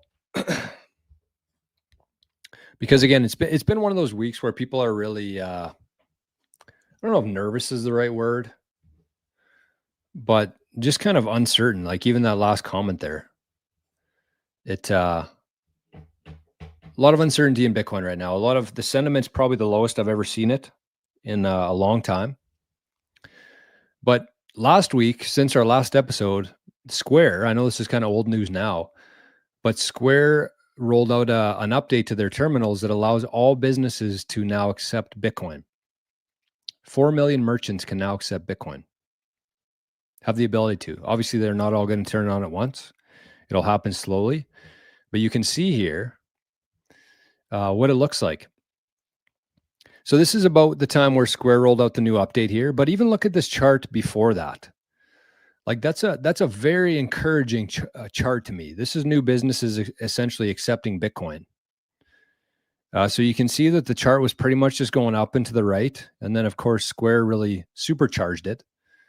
But you can see here that the chart's gone vertical. And I wanted to share something else because, I came up with 8 different metrics for people to be measuring here. And I'm going to bring them up here in a sec. And if you look at all these different metrics, they're all, oh, that's not the right one. Right here. These are the 8 most important metrics in Bitcoin. And we're going to do a little activity here. We're going to, they were not going to move easily. So I got knowledge, like people's understanding of Bitcoin as a metric. The friends you have, the network that you have in Bitcoin. How many people this year have you met that you didn't know before in Bitcoin, whether that's in a community, online, whether that's in person from like local meetups and stuff. Merchants that are accepting Bitcoin, making it easier for people to pay with Bitcoin and use Bitcoin and for it to become a medium of exchange eventually. The fiat price of Bitcoin, the hash rate, which we talked about earlier in the show today, your personal stack of Bitcoin, the green lights, which is an understanding, the people who understand Bitcoin at a very deep level, and companies who are adding Bitcoin to their balance sheet. So to me, these are the most important metrics in Bitcoin. And if you looked at these charts, if we could log all this data for the last decade, for knowledge, friends, merchants, price, hash rate, your total stack, the people who understand Bitcoin, the green lights around the world, and the companies who have added Bitcoin to their balance sheet, they would all be like this. They would all be up and to the right, all of them. There might be some dips, there might be some flat spots, ups and downs, but zoomed out, they're all going like this, up and to the right. Everything in Bitcoin is up and to the right. So I would say that probably the most important thing is your stack. And so if you if your stack's going up and to the right in terms of how many sats you have, that's a good thing. That's the number one metric that you need to be worried about. I would say number 2 here would be the hash rate. No, I'm going to say green lights. I think green lights are the most important metric, the people who actually understand Bitcoin. Because as more and more people understand Bitcoin, the less likely they are to sell their Bitcoin, and therefore the less available supply there is on the market. And as demand increases, all these metrics go up, the supply goes down. That creates a very interesting supply demand dynamic that we've never seen before. Hash rate, I would say, is next. What else would be in here? Probably merchants, probably friends. Probably your knowledge would be somewhere in here too. And then probably treasury companies.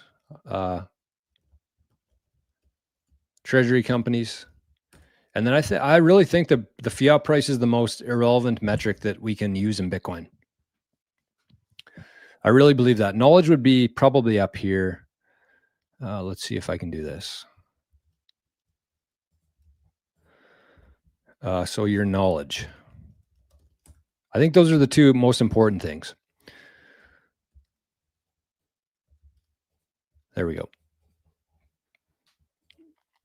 So the more value you add to the world, the more value you receive back. Convert those into sats. Your stack goes up into the right over time. The more podcasts you tune into, the more live streams you watch, the more books you read, the more articles you read, the further you get down the rabbit hole, the more your knowledge grows. So your knowledge would also be going like that, up and to the right. Green lights. The cool thing about the green light theory is that once somebody has their green light turned on, which is a deep understanding of Bitcoin, it never shuts off, right?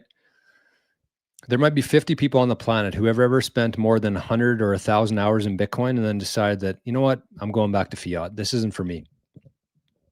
The hash rate, which is the total number of energy, the energy going into the Bitcoin network, and the security of the Bitcoin network, pretty important.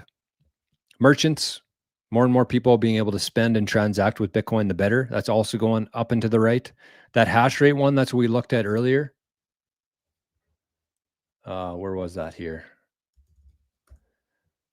The hash rate, that's definitely going up and to the right. Our favorite chart in Bitcoin. So this is the hash rate. Pretty important metric there. And they all kind of look like this. Honestly, your friends in Bitcoin. How many friends did you have when you got into Bitcoin who you could talk to about Bitcoin? If you're in a community, it's probably going up and to the right. Treasury companies, I mean, we went from 1 to 10 to 100. Probably in a couple months, there probably already is 1,000 public companies who own Bitcoin now. It's going up and to the right. And even price. I know we're kind of in a dip right now, but if you look at the Bitcoin price zoomed out, it's all up and to the right. And no matter what currency you're looking at, it's all up and to the right. All of them, no matter what metric you're using. So that's kind of like the last thing that I want to share here in terms of this message. Oh, that's not what I want. Where's that other one? Here we go.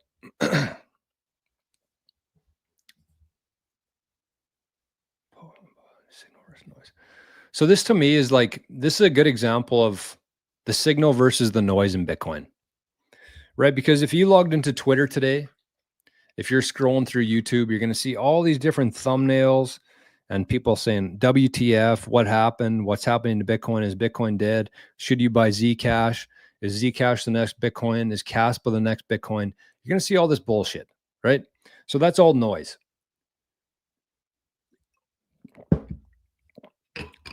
And it's good. It's good noise. You know why it's good? Because historically in the markets, whenever everybody expects something to happen, it's always the opposite that happens. Always. Everybody was going crazy for October. And what happened? Everybody was expecting this huge surge in October. What happened? The opposite. Everybody was very greedy. What happens? The price falls. The market always reacts the exact opposite to what everybody thinks is going to happen. Right? So if we look at this is a post I shared on Nostr the other day. It's probably one of my best performing posts in Nostr history. It got 2,000 sats. Cool thing about Nostr is if you make a good post, people can pay you for it without a central party there. But a lot of people like this one. So I figured I'd share it. So it says, the reason I'm so incredibly bullish on Bitcoin right now, it's not because Square just enabled Bitcoin payments for 4 million merchants. It's not because the Czech National Bank bought $1 million worth of Bitcoin, making them the first central bank to do so. A central bank bought Bitcoin. Could you imagine that? It's not because the Secretary for the U.S. Treasury, Scott Bessent, acknowledged Bitcoin White Paper Day. It's not because the U.S. president's son has a company called the American Bitcoin Company. It's not because Japan is using Bitcoin mining to stabilize its power grid. It's not because the U.S. is about to send a $2,000 stimulus check to all the citizens. It's not because Bitcoin hash rate hit an all-time high of 1.31 zettahash per second last week. It's simply because everyone is calling for a bear market in 2026. Everybody is calling for a bear market in 2026. And you always want to do the opposite of what the herd does, and you're usually going to win. In my opinion, Bitcoin is about to melt faces, and everyone calling for a bear market is going to look like a complete dipshit. Jor signed November 14th, 2025, block height of 923,649. The price at this time was 94,901. And at the time, 1 unit of illusion bought you 1,051 units of freedom.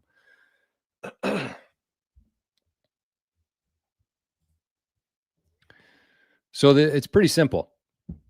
This is where most people hang out. Looking at the charts, thinking about the trends, looking at what should happen, look at what other people are saying, worrying about other people's opinions on it. Other people are telling them how to think. And then there's the left side of the bell curve and the right side of the bell curve. And it says, buy Bitcoin and do nothing. So we'll see. I wanted to timestamp this and I wanted to make a post about it. I wanted to make a video about it. And so this is my timestamp saying that I think that the market's going to do exactly the opposite of what everybody thinks it's going to do. And if I'm wrong, I'll still have the exact same amount of Bitcoin when we get through it. But if I'm right, there's going to be a lot more people tuning in, a lot more people paying attention, a lot of action around Bitcoin. So here's the last thing that I'm going to say. Here's the last thing that I'm going to say is I really do think that Bitcoin's going to go to a different place. If you look at the fear and greed index, whenever the market's very fearful, Bitcoin always goes vertical right after that. And we're pretty much at the lowest point in terms of how fearful people are that we've been in a very long time, which to me suggests that we're probably going to start moving in the other direction. I hope it kind of stays down for a little while, but one of two things could happen. Either the price is going to drop even further and there's going to be more and more people like me and you buying a lot of Bitcoin as much as we can for as cheap as we can, or Bitcoin's going to rip. And some people who might have been delaying a purchase for a while, they might want to part with some sats, whatever that might be. You might want to sell 1 or 2% of your Bitcoin to buy something that you've been delaying for a while. So either way, if it's going up or down, you want to make sure that you have an exchange to do that. And even this morning, when we saw the Cloudflare attack, there was a bunch of servers that went down. Nostr was, well, a couple clients on Nostr were down. Twitter was down. Bitcoin Well is down. There's a whole bunch of things that went down because of this server. Strike was down. And I've been telling people for the last 2 years on this channel, I said, when you need to buy or sell Bitcoin the most is usually when the exchanges go down. They usually go down for maintenance or a server's down, whatever it is. Some of them are BS. Some of them are legitimate. Like today, I believe was legitimate. Strike's servers just went down. So you want to make sure that as this happens, as we go through this next part of Bitcoin here, you want to make sure that you have the ability to buy more or sell whenever you want to. So what I would suggest, and why I'm telling you this, because my theory turned out to be accurate, is make sure you have at least 2 accounts. Make sure that you have an account at least 2 exchanges, wherever you're watching this from, whether it's Canada, the US, UK, Europe, who knows? Russia, probably no Russians watching this right now.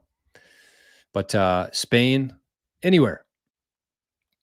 Make sure you have at least 2. I would go 3. Because 2 is 1, 1 is none, which means that if you have 1 of anything, you lose that, you have nothing.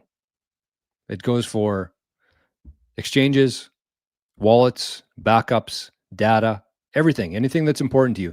Make sure you always have 2. 2 is 1, 1 is 0, 1 is none.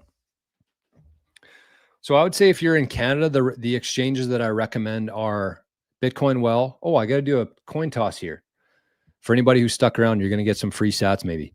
Bitcoin Well, Bull Bitcoin, ShakePay. In the US, I would say Bitcoin Well, River, Strike. Strike maybe. I like Strike. I like Jack. I would suggest. I've never used Strike. I've never seen the layout, but a lot of people that I trust like Strike. So that's what I would say to that. But on that note, I'm going to share a couple links. So that's what I would say. Even if you've been buying Bitcoin on a certain exchange and you like it, that's good. You can keep buying it there. I'm not going to tell you to switch. I'm just telling you to get yourself set up for situations like this where exchanges go down and you want to be buying or selling Bitcoin. You want to make sure that you can access your account. So the best way to do that is to sign up for a couple different exchanges. So we're gonna do the well toss here in a second. Uh-oh. Why is this not working? Too many login attempts. Oh, there we go. Okay, so while I'm doing these, I'm going to share some of the links I just talked about there. Bitcoin Well, Bull Bitcoin, ShakePay, River. And I don't have a link to Strike. So if anybody has a link to Strike, you can share it in the chat if you can. And whenever you're signing up for different things, you always want to make sure you're using like a referral code or like a discount code, because you always get something for it. In the case of Bitcoin Well, you get free sats. River, I think you get up to $100 worth of free Bitcoin with the link. So always make sure, regardless of what you're doing, you're using somebody's referral link with it. Okay. So I'm going to do these, get your lightning wallets out if you have. I'm going to do a couple tosses into the wishing well here. And while I'm doing that, I'm going to share some links in the chat for everybody. So here you go. Here's the first toss into the wishing well. The first person to scan this is going to win 583 sats, courtesy of our friends at the Bitcoin Well. I should put the Bitcoin Well link up here. Where is it? Where are you? There it is. So 583, that's the first toss. I'm going to do a couple of them here. So that's the link there. I'm going to share the River link here. Where's the comments? There's the River link. We're going to do another toss. Hopefully that one was claimed. River. I'm going to add a Bull Bitcoin one here for anybody who's in Canada or the UK. I think if you're in certain parts of the UK, you might be able to access Bull Bitcoin. 554 for this one. I'll zoom in a bit too. Make it a little bit easier for people. Oh, shit. Hopefully somebody got that one. We'll do one more here too. 3 tosses today.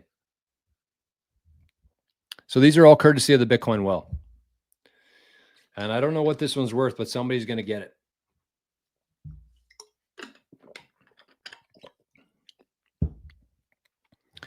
So what did I share there? I shared River. I shared Bull Bitcoin. ShakePay I should share as well. ShakePay is awesome. I don't buy much Bitcoin on ShakePay, but I use it pretty much every day. ShakePay, that's in Canada. And then the Bitcoin Well link here too. And again, if anybody has a link to Strike or a different recommendation from your country, just throw it in the chat there for people. So there you go. I would, what did they win there? 377. What do we got? Let's do one more. So shout out to Bitcoin Well for funding the account here so we could give away sats on the show. So there it is. Who's going to get this one? Last toss of the day. Man, we're over 2 hours again. I don't know how this happens every time. Oh, Arn's excited for it to be done. I know that. Okay, what'd they win there? 353. So there you go. That's shout out to Bitcoin Well. So just final call there. If you're in Canada, if you're in the US, I would say get 3 exchanges. Again, you don't have to start buying. You don't have to use them every day. I would say try them out and just see if you like them or not. But in Canada, Bitcoin Well, Bull Bitcoin, ShakePay. In the US, Bitcoin Well, River, Strike. And it also depends kind of where you are in your Bitcoin journey and your knowledge, because some of the exchanges like ShakePay, like River, they actually let you buy Bitcoin and leave it there for a little while until you get your security figured out. Whereas Bitcoin Well, Bull Bitcoin, you have to be somewhat experienced to be able to use it because they don't hold your Bitcoin for you. You have to take custody of it right away, which is good. But some people just aren't ready for that. So if you're someone new to Bitcoin and you're looking for a good exchange to buy and leave it there for a little while until you get your security sorted out, I would say ShakePay in Canada and River in the US would be my best recommendations.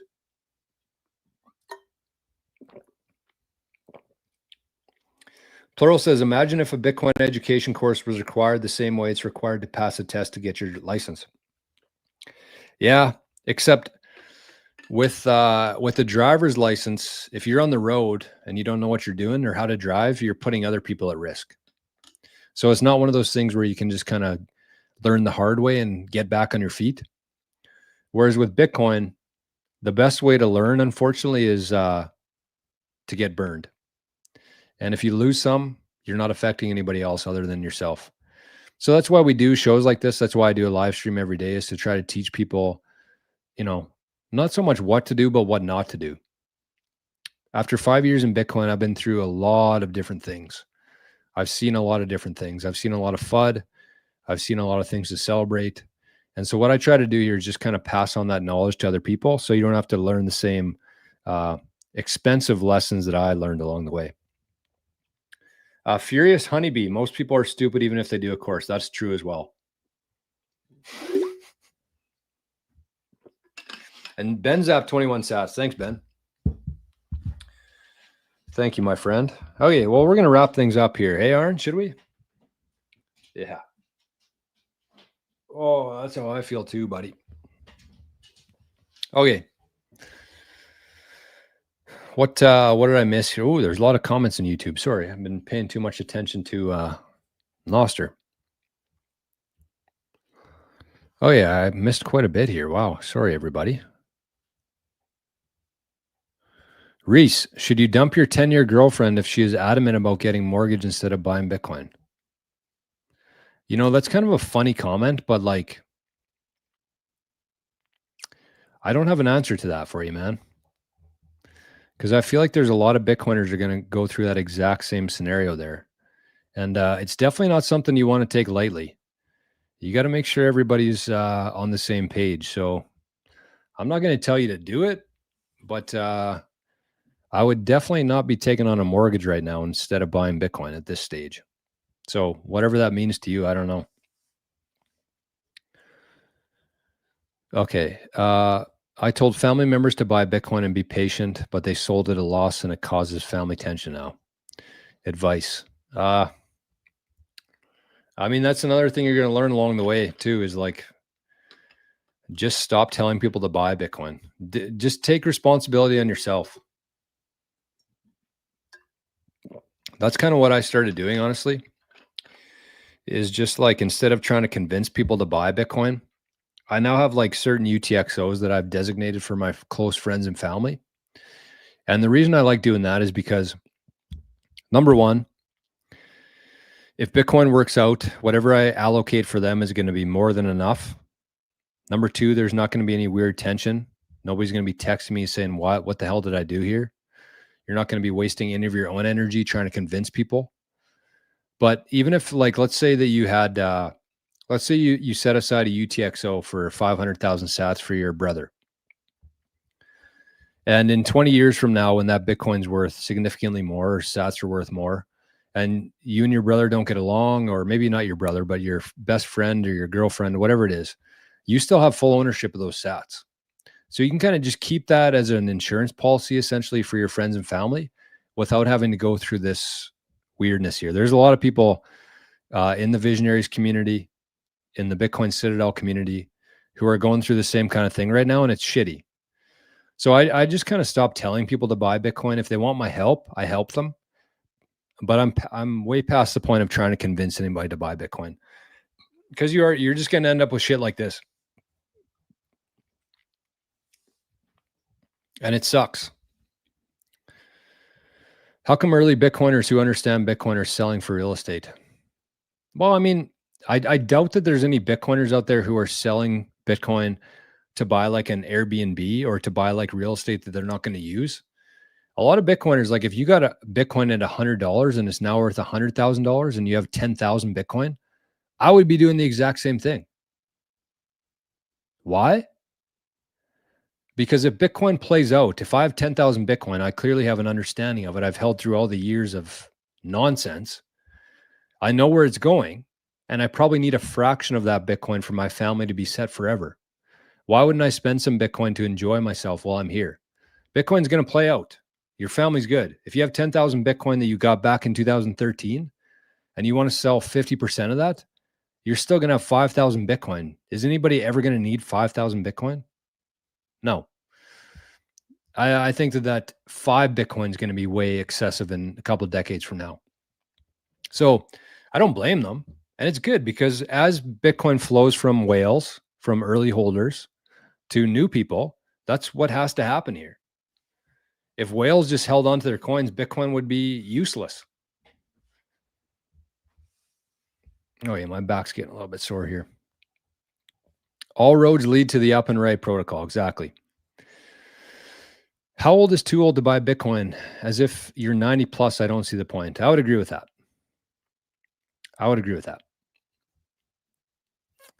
Forrest said in his live about alts, their end game is to acquire sats. Yeah, that's another good point. Everybody's owning alts so they can swap it into more Bitcoin. Why not just buy Bitcoin and get ahead of everybody else? Plus, there's no liquidity in the alts either. There's a lot of things to hate about altcoins. Oh yeah, we got some chatter back and forth here. Sorry, I'm not going to get into it. All right, lots of questions there. Bitcoin well in New York? I don't think so, Nav. What about Kraken? I've heard good things about Kraken. I've never used it myself, but you know what never goes down the blockchain? Exactly.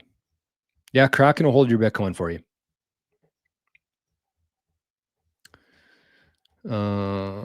What else here? Can you not send peer-to-peer directly from your cold storage? Sorry, there's some chatter here back and forth. Now I want to hear some 95-year-old buying Bitcoin just because it's a free country. Yeah, no doubt. Okay, last question here from Josh. Do you think early Bitcoiners are manipulating politics, considering Bitcoin has made billionaires? I mean, maybe. I think it'll probably ramp up in the future. That's what makes me so excited about Bitcoin.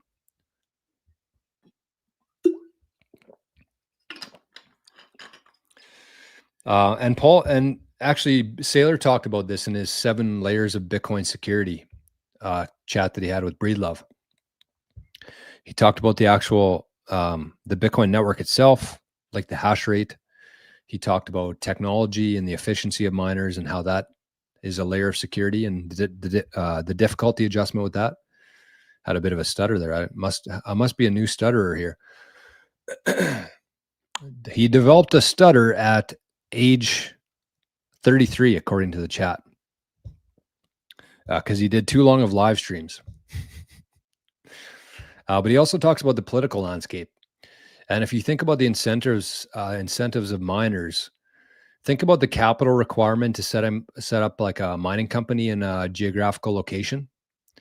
And when you have that much skin in the game, you want to make sure that that town succeeds. You want to make sure that the laws are friendly in your favor because you've invested a lot to put your Bitcoin mining company there. And so what happens? I mean, we've seen this play out with the ag industry through the years. We've seen it played out through the oil industry through the years. When there's a resource, energy, like oil, like cattle or grain, whatever that may be, the people who are putting that much capital in the game, they want to make sure that it succeeds. They want to make sure that they're aligned politically. So what do? They start getting into politics. And so Bitcoiners and Bitcoin mining companies are going to start getting into politics, which is going to be a good thing because we're going to have some people who actually, use common sense and logic and understand real economics making decisions. So it's part of the Bitcoin game theory that's going to play out here. Sorry, I'm kind of losing my voice here. I really hope you're right about Bitcoin and my buying sats as gift to my young family members pays off. Yeah, well, we are right about Bitcoin. No doubt about that. We are right about Bitcoin. Okay, I'm going to hit the road here. We're 2 hours and 20 minutes into this. I'm starting to get lightheaded here from talking too much, and that's never a good sign. So thanks, everybody, for showing up today. It was a bit of a longer stream, but hopefully it was valuable for you. Again, we do the Visionary show. Oh, it's gone. Visionaries blank screen there every morning, Monday to Friday at 10 a.m. Eastern time. You can find it if you look a little bit. I have all the links in YouTube, all the links. It's pretty easy to find. If you do want to get in touch with me for any reason at all, you can shoot me an email if you want help with your Bitcoin security. If you have any questions, anything. You want to buy a hat, you want to buy a hoodie, that's the way to do it. If you want to support the channel here, there's Arnie right there, and there's this QR code or this wallet at the bottom here. So big shout out to everybody who did send in some value today. I appreciate it very much. Who are the big ones today? Solar was a big one, I think. Josh sent a fiat zap, which is pretty unlike Josh, but it's a support nonetheless. And Josh has done way more than enough for this channel. So yes, Solar with the fat zap of the day today. What else do we got here? 3690, Alex. Wow, thank you, Alex. Cypher, Mark. Solar with the biggie. And yeah, a couple other ones in between there. So thanks, everybody, very much for the sats today and for the support and for the love. We're going to be back here on YouTube next Tuesday, same time, 2 p.m. Eastern time. It'll be lesson number 5.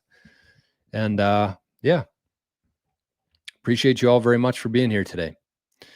So thanks for the comments. I'm seeing them pour in here. And he's going for a walk right now. Okay. So thanks, everybody. Love you all. Be back here next week, and we'll talk to you then.